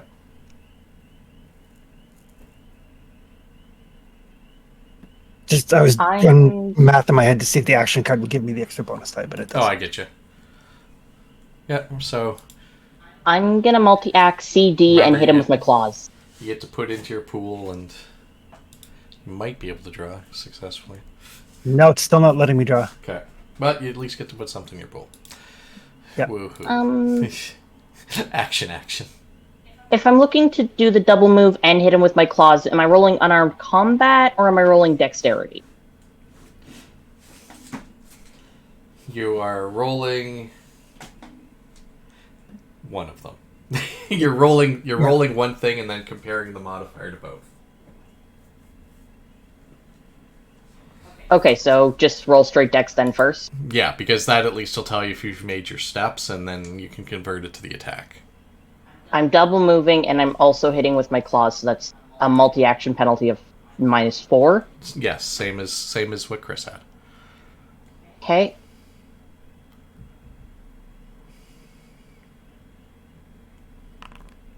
You remember to hit up? Yep. Okay, so it's a standard success on the... On your making it. So Um, you look at your melee, at your unarmed, and then you add 5 to what your unarmed is. add 5 to my unarmed. Yeah.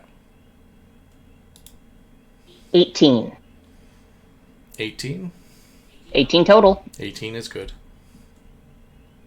Awesome. So I get to roll a damage.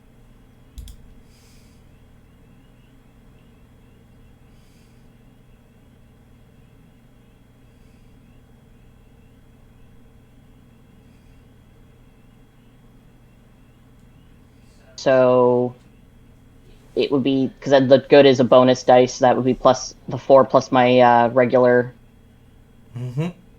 plus my claws. Okay. Do.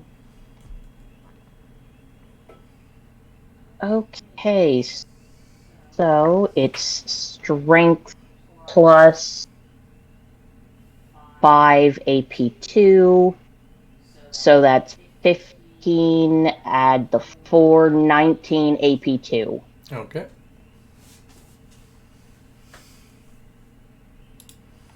The lizard says, fuck you. I don't think we're trying to kill him. Whoops. He probably won't run as quick if he doesn't have a leg. That is true.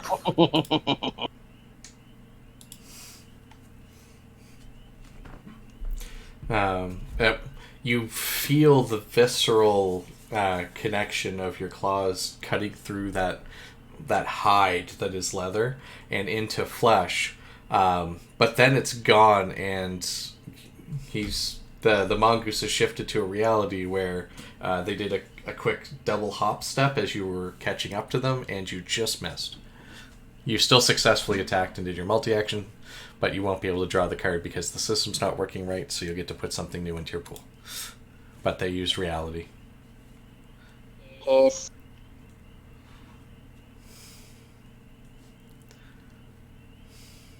Very rude of him. I wanted the satisfaction of clawing him.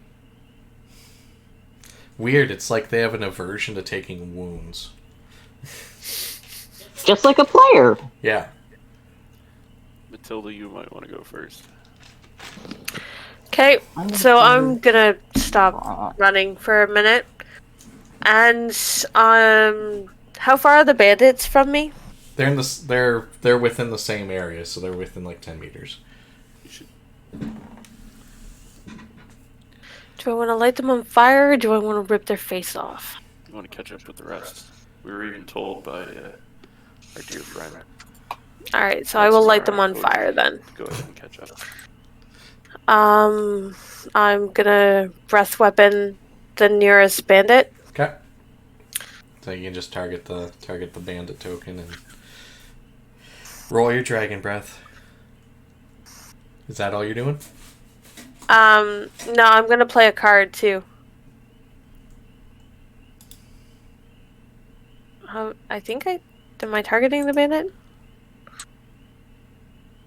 If you I see clicked little, yeah, you have to see little arrows. The easiest way, mouse over it and hit the T key on your keyboard.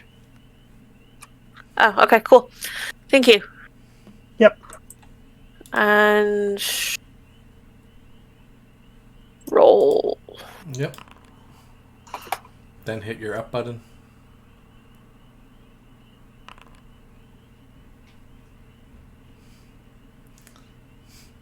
Roll your 2 bonus dice.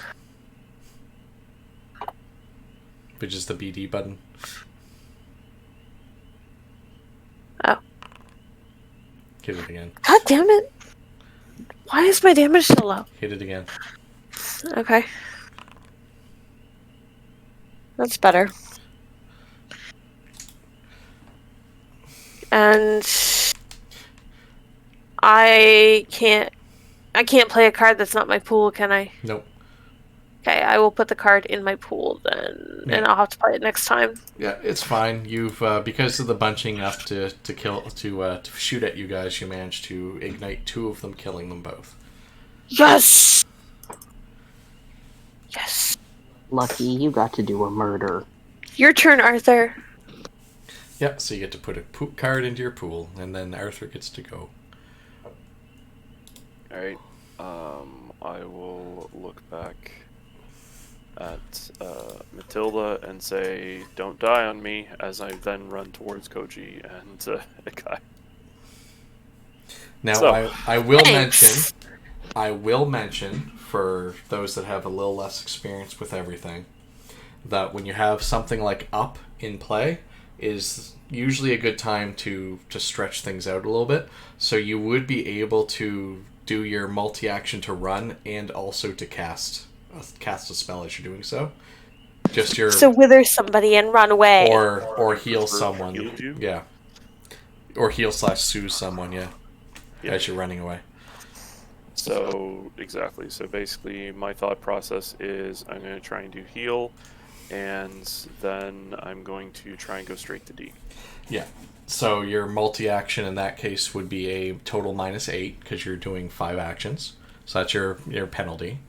But you are rolling a die, then rolling your up die, and then you have the option of possibilities and/or cards. If you have cards out, I can trade you a drama if you need it. I have a drama. His pool is currently showing as empty. Yeah, I have a drama, but otherwise my pool is empty. Yeah. Heck. Yeah. So just to reconfirm here, so basically I'm doing a normal roll on my healing miracle.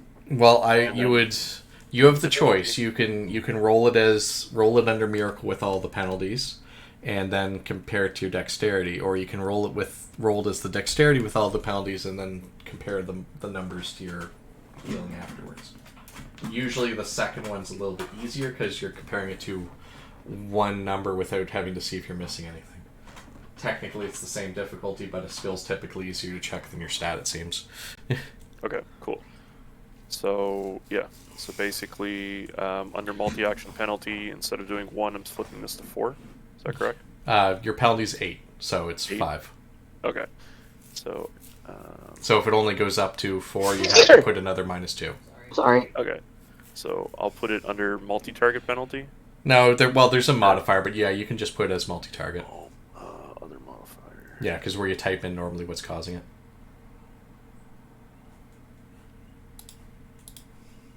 Okay. Alright, so here we go. Yeah, go ahead and hit that, Chris. Ha! And then see if it'll give you the draw. So hit up. See? What? Woo. Okay. Because if you click on what you rolled, it shows you got a 20, and then on the extra die that added, you got a 13. Oh, okay. Alright, well, I'm going to push the possibility on that even further. Well, Do we stop for a have moment. the glory? There's no glory out. Heck. I'm saying stop for a moment, just because unless you're chasing glory, you're currently at a good success on your healing check. You're looking at a +3 on your dex that you have to get a 12 on. So that's why you're looking at possibility. I'm guessing you're not getting it. So, yeah, so I've only got a dexterity of 6. Yep. And if I got a +3, then yeah, it's only going to make a 9, so it ain't going to be enough. Yeah, you need another +3, so you have to get that up to a 14 modifier. So yeah, your possibility is your option there. Ooh. You got nothing in your pool, do you, Josh? Nothing in my pool, and And no supporters in the hands. Nope. nope, as close as I get, because the only thing else I got is face me. But basically all that is he gets favored against me, and I gain possibilities equal to wounds, which is my cosm, or keep fighting, which I was going to use on our dear smashy friend, of basically making sure they got an outstanding result without a roll. Yeah. So that'll bring me to C, am I correct? Or does it fail fully outright? Well, basically, it's broken down into the 2 different skills. Okay. So your healing's going to go off with a good success. So you get to roll the good, although all you're really worried about is getting the shock, which you get from a basic. Yep. So Matilda heals all the shock, but since it's one multi-step dexterity check, technically you fail on that. Okay. So you're still back at the start. Back at the start. Yeah. Now it could just be it's a situation where you started to get some good headway. You tried to catch a shortcut because they crossed through an alleyway up ahead. And cut a dead end. And you end up catching a dead end and coming back out. Yep.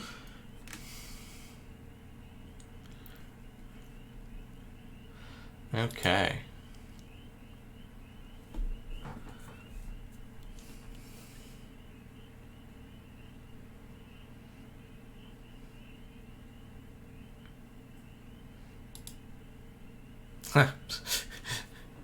Alright, guys.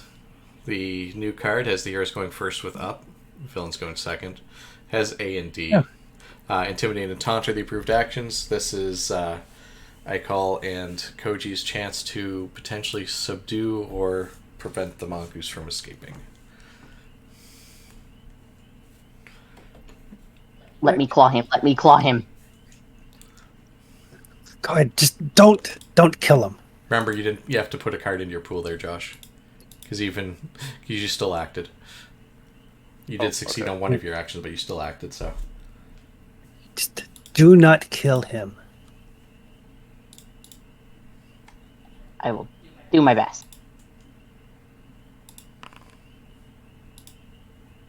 And then up.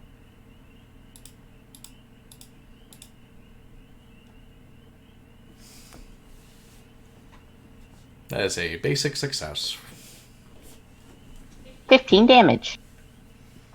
Yep. AP 2. Yep. And that's...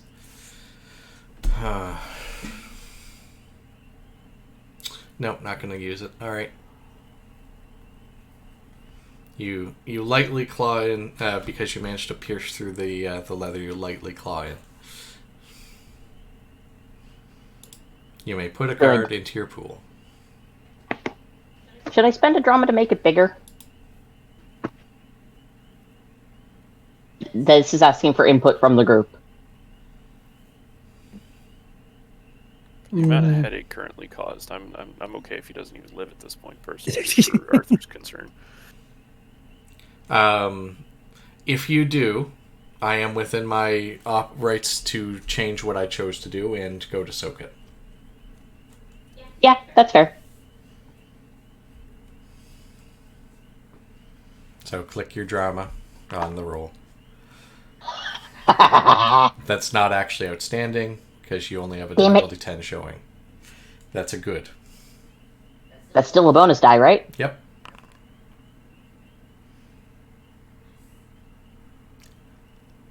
Ironically, that is the exact same result. So I will choose to still take the 1 wound. Still pleased. Alrighty. Action. I'm just gonna No. shoot a fucker. I am gonna do a call shot for his leg. Okay.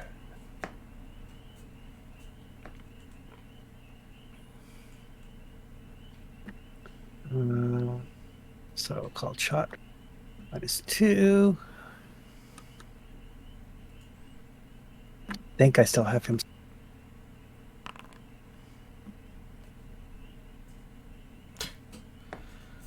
Well, I mean, you still have up still, so. Wow. I'll spend one of my action cards to bring that up to a 14. Yeah. So that'll be 13 damage. Yeah, just hit your +3 card, Bunny. I'll just show it. It's fine. Yep. 2 shock. Yep. I mean, it is AP2, but it's not going to make any difference. So. No. It's close, but not quite. Yep.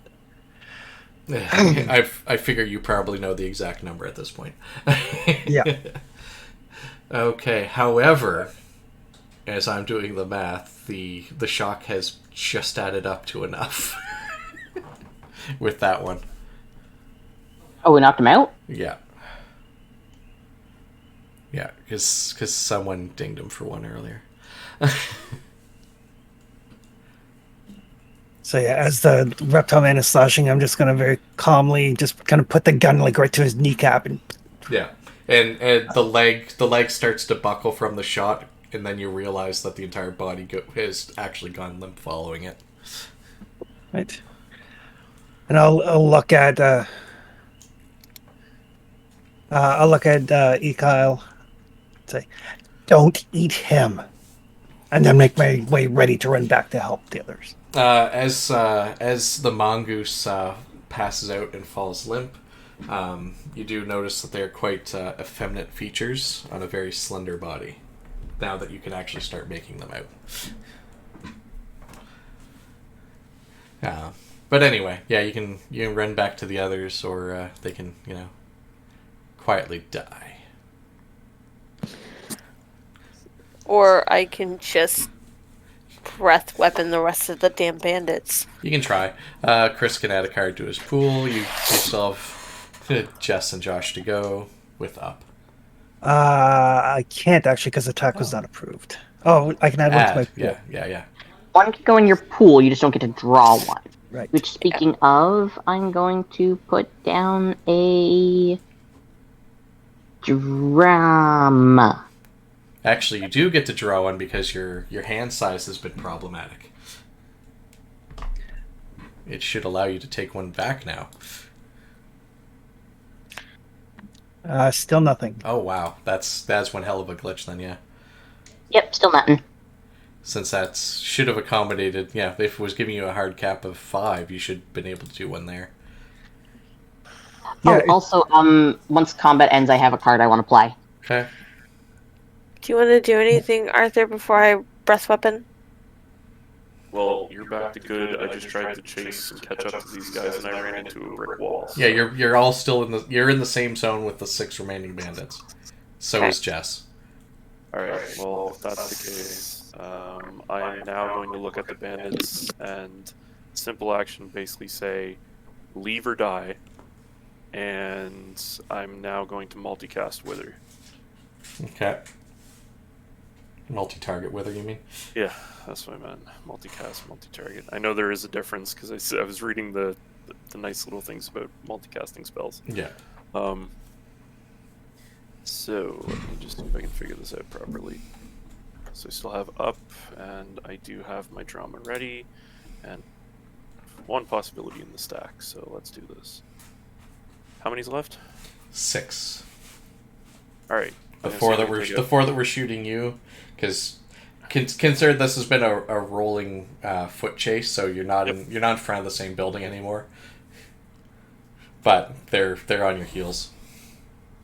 Okay, so I'm going to attack 3 of them, so I take minus 4, right? Minus for 4, yeah. multi-action? Yep. Okay. Multi-target, but yeah. Or, yeah, sorry. Same difference, but proper term. Okay. Alright.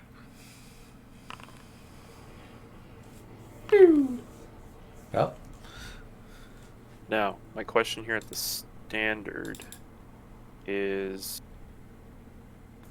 I just gotta read this here for a quick second. So it's normally 12, ignoring all physical armor. mm-hmm. It only works on living things. I'm assuming these guys are not objects, constructs, or undead. That is correct. And... Okay. I'm gonna push and... I will point out, Yep. as normally, if we were playing this in a physical setting and I was using the threat tokens, which I'm recommended to do, you would be able to see that it has 1 point of armor and 7 toughness other than that, so you are doing 1 wound to all of them, which is probably enough to kill them, as they have no wounds threshold. So you're killing 3 of them already. Oh, okay, cool. Well, then if that's the case, basically, yep, Ooh, that's what murder. was said, and pop. Yeah, and that's part of why I do enjoy this game, because when the threat tokens are visible, as they should be, you don't waste time in extra actions or resources. Okay, so that leaves 1 on the group that was with you, and 2 with the group that was on Matilda, who is up. You get to put a card into your pool. Matilda gets to go. Okay, again, it's just, they won't fucking die, so let's put them down.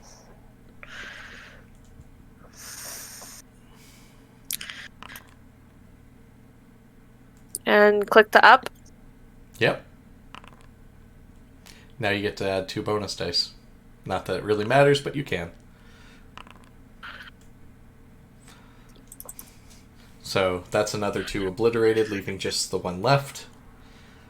At which point, I will just yell, die! Well, fortunately, it doesn't matter. So, as watching their 3 friends wither and die to dust beside them, not quite directly to dust because it wasn't outstanding. But watching them wither and die, that one turned and fled, ignoring your flames. Okay. And I will use my movement to try and get up with the group. It's fine. The conflict is ended. Okay. I want to play Look What I Found as I search his body.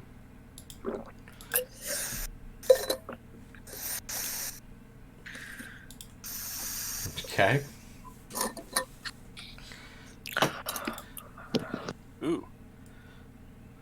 Okay. And remember to get rid of both your Cosm cards. Technically play your Core Earth one as well. I just discarded it. Yep. Oh, we discard the Cosm cards? If you use it. Oh. But where Cosm cards, you don't keep them between stuff. Usually it's if I have, something like Look What I Found, it's oh shit, I gotta find an excuse to play that.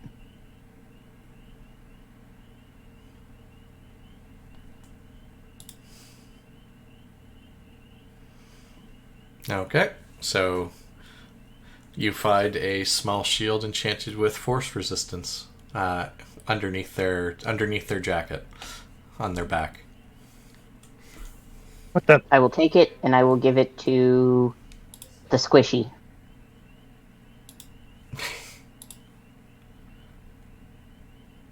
Okay.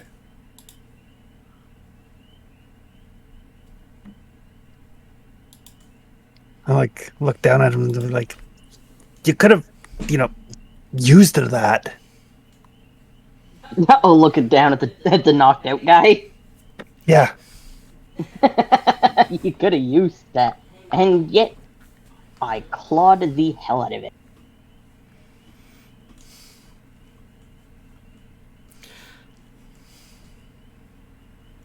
Well, they did seem a little tougher than just straight leather armor. Not tough enough. So you have an unconscious, hard to put an exact finger on gender mongoose.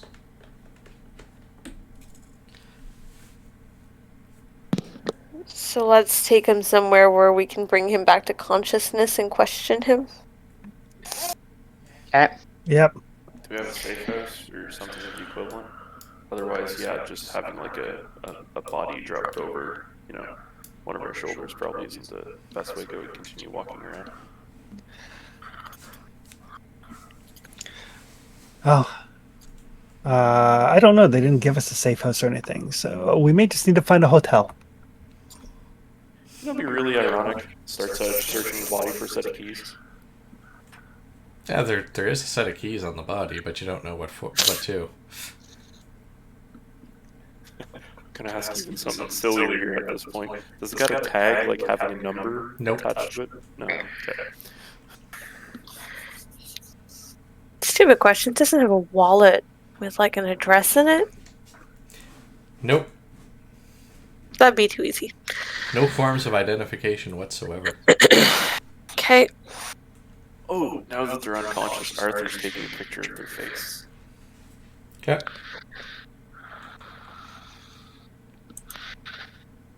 And then holding it for 3 seconds to see if the mirage is still active with them unconscious. No, it isn't still active. You were actually having a hard time making out their features when you were looking at them physically. Oh, okay. As well. Okay. So it's probably magic. E or pulp. Okay, well, let's drag the body off the street at least. Go ahead and see what we can do here. I guess Matilda will go try to pick up the body. They don't weigh much. Okay. Yeah, Matilda's straight strength is like 12, so. Yeah. Do they have any weapons on them? No.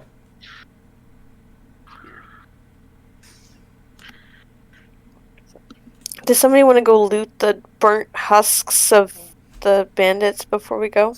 I'm sure there's going to be a knight in shiny armor here popping up any second now to quote unquote try and arrest us. I don't want to burn local law enforcement if I don't have to. Let's get out of here. You look back as you're talking, as you're mentioning it, and there's no bodies there. I don't know what you're talking about. Wait, what? That's efficient. Yeah, in the couple moments it took you to catch up and then go over the body and then pick it up while talking about the other bodies were just they're not there anymore. So just for clarity for Arthur's mental sanity / tech sanity here. There's still signs of a conflict. Okay, that's what I wanted to know. I wanted to make sure it wasn't like we were just fighting ghosts. No, it's you just walked into the building after parking in front of the sketchy building, and when you come back out, your car's on blocks. Type of situation. Awesome. Stuff happened. I don't know what you're talking about. Cool. All right, well, let's get him someplace where we can question him. Well, where would you like to go? Matilda takes it has it the body in like a fireman carry and kind of like ruffles at her bag to pull at the map. Find a spot. She hands the map to the vague direction of the rest of the party. All right, so I'm going to see if I can get a cell signal here. What the heck? Roll. Just give me a mind roll. All right. Basically, I'm going to plan to play my connection card. Oh, okay. And so when I get a signal, I'm just going to very quickly text my connection and be like, remember Budapest? You fucking owe me. Give me a safe house. Yeah. And not too long afterwards, you're in the hallway of a building, which would normally makes sense to have multiple apartments, but there seems to be just the one on this floor.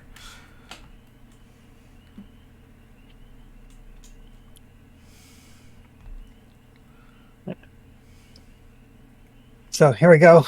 This is probably as safe as the place that we had in Tharcold, maybe. Of course, that place ended up getting hit, so it's probably safer than that place.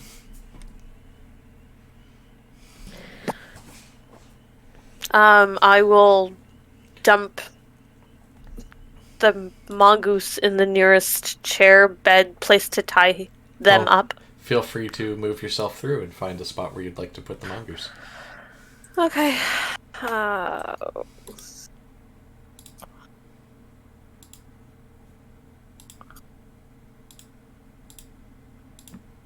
Ooh, this place is nicely appointed. Feel bad for almost killing that guy with that one time. Oh, stupid walls. All right. Hey, look, chairs. I'm gonna tie the mongoose up in a chair.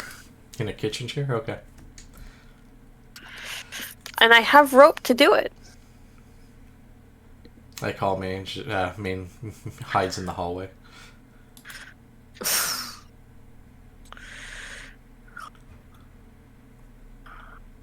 And I'll open up my duffel bag and kind of lay out all my guns and make sure that they're all properly ammoed up. Yeah.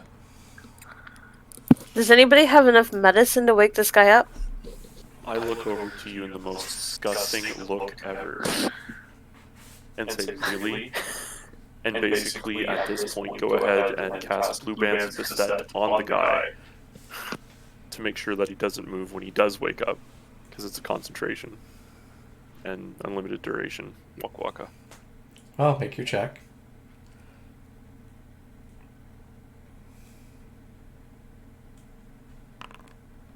I tapped away for a second. Where did everybody go? In through the door. It's a wall, so you have to move to the door and then in. You have to open the door that you closed.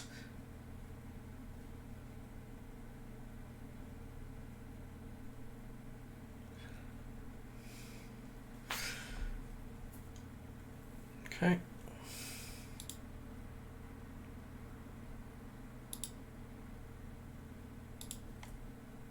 And then, yeah, basically Arthur will try and make a heal check to wake this person up. I don't think I really want to go ahead and actually heal the person permanently. I just want to get them first aided.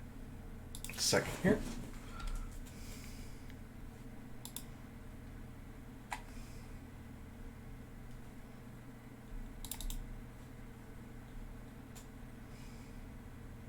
Lizard is exploring the safe house. Probably a good idea. The rest of us didn't.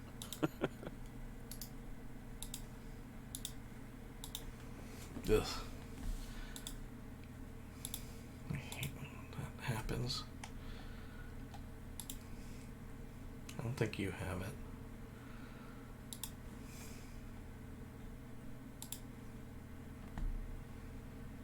You definitely don't. Oh, you might, but probably not.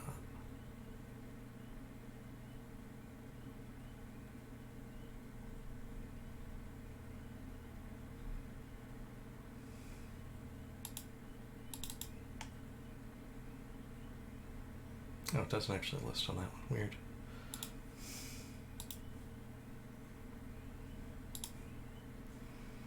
Fine. Do it this way.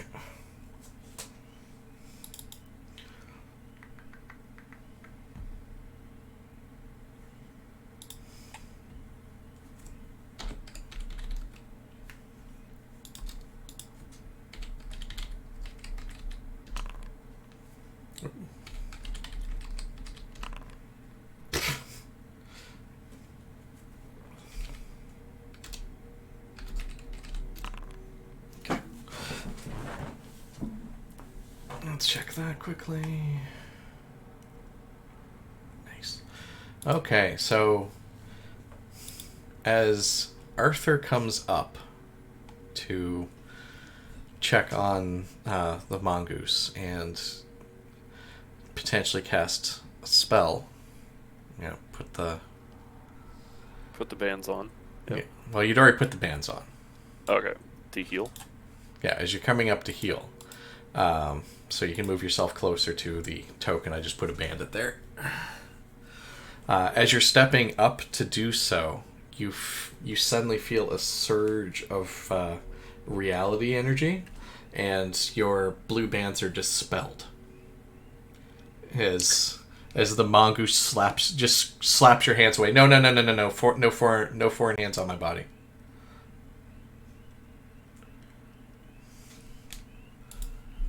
Oh, okay.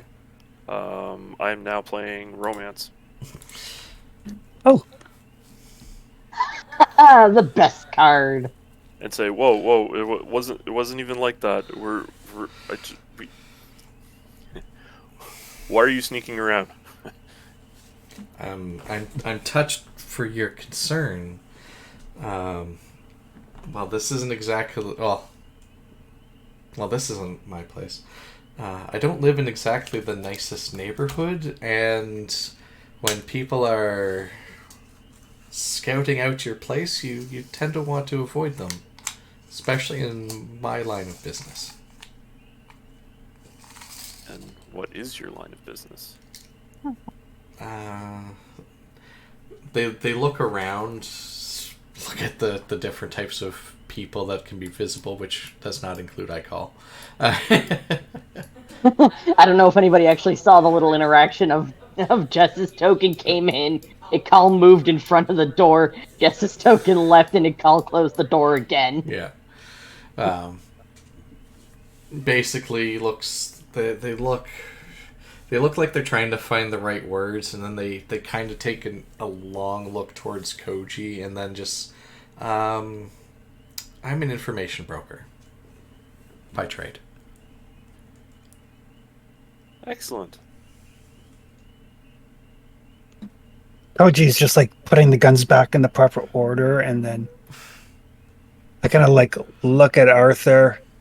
I'm gonna look at Mongoose. Then I'll look at Mouse and kind of like raise my eyebrow towards Mouse. Like, is Arthur trying to flirt? But I'm not saying anything. I'm just raising my eyebrow to indicate that.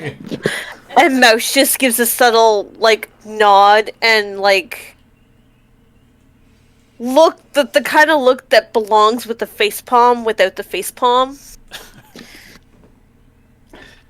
Whistle nonchalantly, pack my guns. So, Mouse is just looming in the corner with her arms crossed in case she needs to, like, hit something. So what brings a group of storm knights to my neighborhood and then, well, my doorstep, technically? well, it's probably in relation to your information brokering. We're, if I can be as transparent as possible, we're looking for something in the auxiliary museum. Which one? The one that you've been going to recently. Which one? Blah. Apologize. No, that's fine. You're only aware of one. Yeah. So it's like the one you've been going to. Well, which one? This one is very, very much the appropriate answer. Okay. Yeah, so this one. Well, I've noticed that there's been interest in the various museum buildings. There's always been kind of an interest in the various museum buildings. I mean, the former empire did have a habit of finding interesting things and bringing them home, regardless of where they belonged. Which, with the current state of the world, makes it even more interesting in a lot of ways. Like, who knows how many items are actually in the museum that, in and of themselves, would count as hard points for the main Earth reality, because of they're that ingrained into the culture and the territory that they were from. But the auxiliaries, that's where some of the older items had been moved around to and from. The one you're talking about, they had, I don't know if they still do, but they had a couple different gems on display, from some Pakistani or Indian.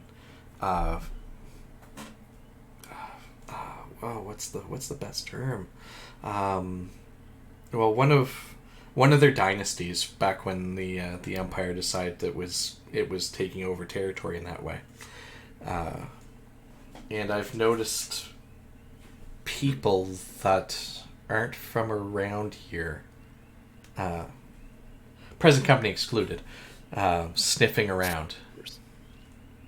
So I started looking into things, and the one that apparently drew you to me in particular, there's a couple of there's a ruby and an opal and a bunch of information on them, and since the start of everything that's happened that's made people storm knights, stormers, and invaders, there's also been some research into the parahistory attached to it, which is locked up inside the building too.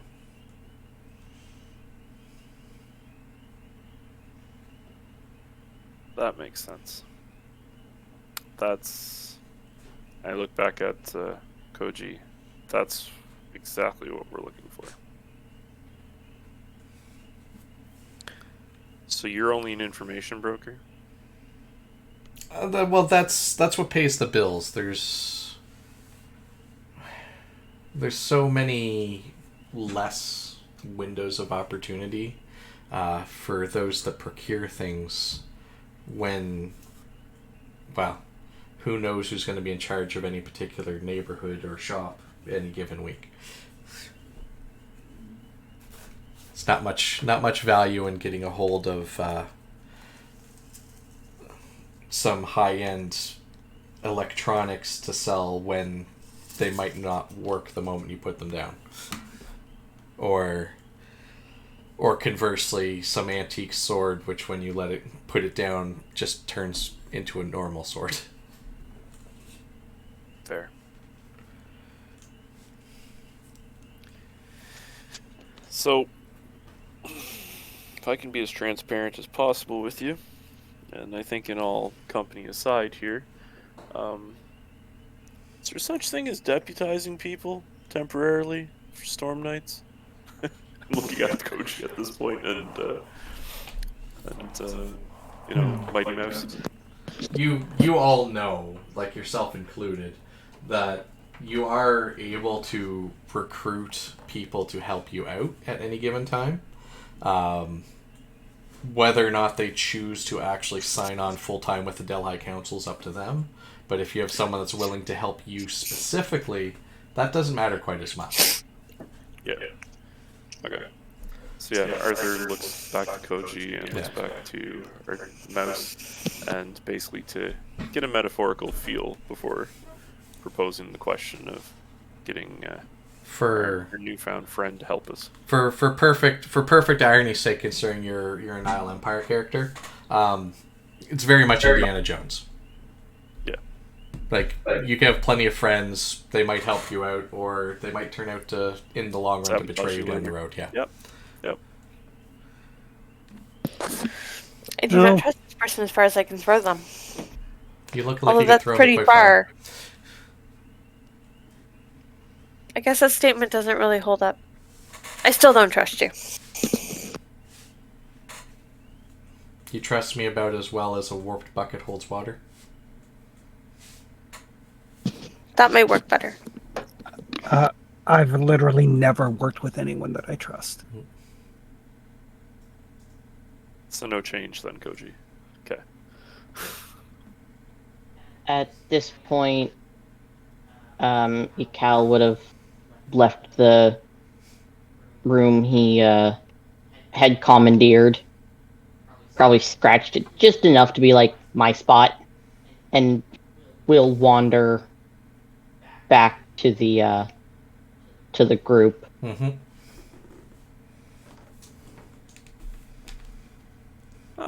Yeah. As the dino centers the room, the mongoose raises their hand and very suddenly manifests a GWI God meter, aka the Judge Dredd pistol.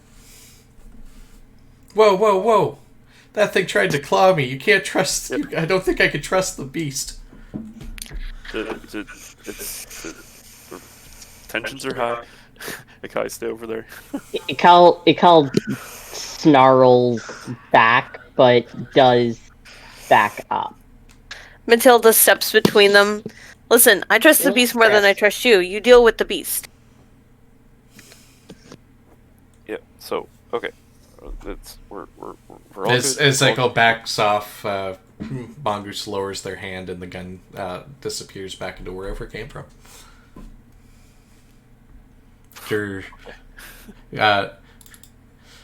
Arthur is fairly sure that there is some form of magic involved, but is not educated in the school to know any better. Yeah. The fact that it appeared out of nowhere, Arthur's aware that at this point it's probably magic, just unknown to him. Yeah, there's two whole schools you're not trained in. I know, it's great. So, Mongoose, to be open and honest, we need your help. We need to get those gems that everybody's looking at. Okay. And by proxy, you'll be helping us in the Delhi Council. Whether you have affiliations and positive connotations to Delhi Council or not, at least you'll be helping us. No, they sometimes pay well. And to that point, I don't know how well their pockets are currently lined, but I'm sure we can make some type of financial arrangement for your assistance. Okay. I think we could possibly figure something out, I hope. So tomorrow, they have quote unquote an extended museum walkthrough that might go by these rubies and opals that you're referencing.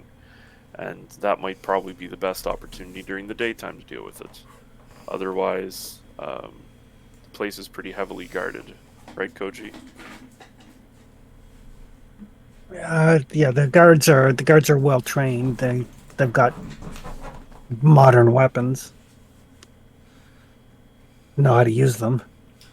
Don't know necessarily how perceptive they are or what there might be for security on the actual displays themselves. Well, a day visit would probably do you well to be able to determine if they are the type of items you're looking for. That doesn't. You're not likely to be able to get any access to the research and information side of thing. That's probably in the archives down in the basement. But you might be able at least be able to go, okay, we need to also take the gems just from seeing them. You're not likely to be able to pull it off during the day though because of their security measures. Unfortunately. This is even though it's an auxiliary building, it's still a portion of the Royal British Museum, and well, people have been trying to steal from the Royal British Museum as long as there's been a Royal British Museum.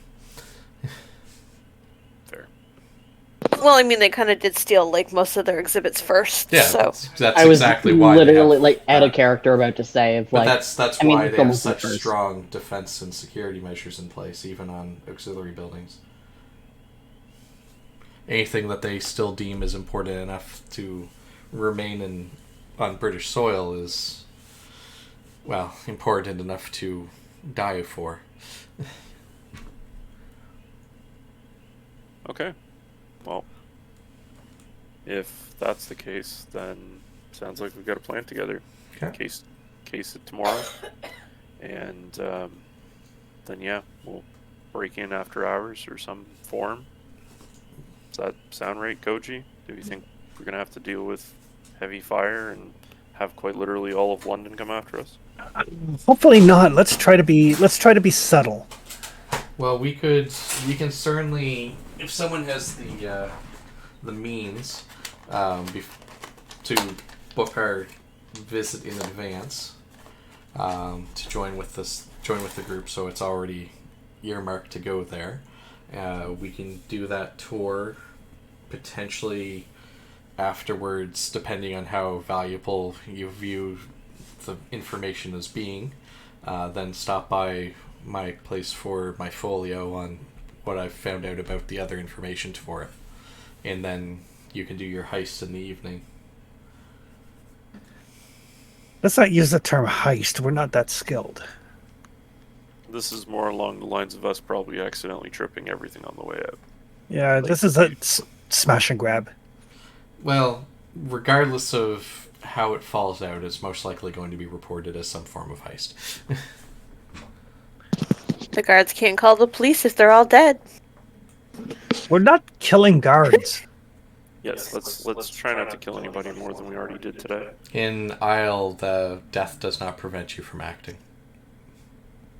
And if they have modern, they may have postmodern and be able to continue operating beyond the dead scientifically as well.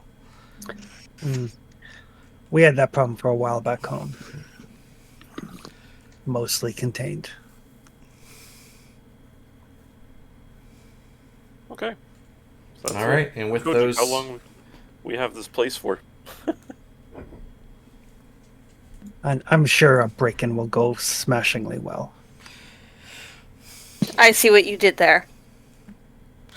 And well, with that, with the plans for the next step underway, and our current real time of day, it looks like we'll be fading to black on this evening, and picking back up our next session with the casing, the informationing, the heisting, and the aftermath.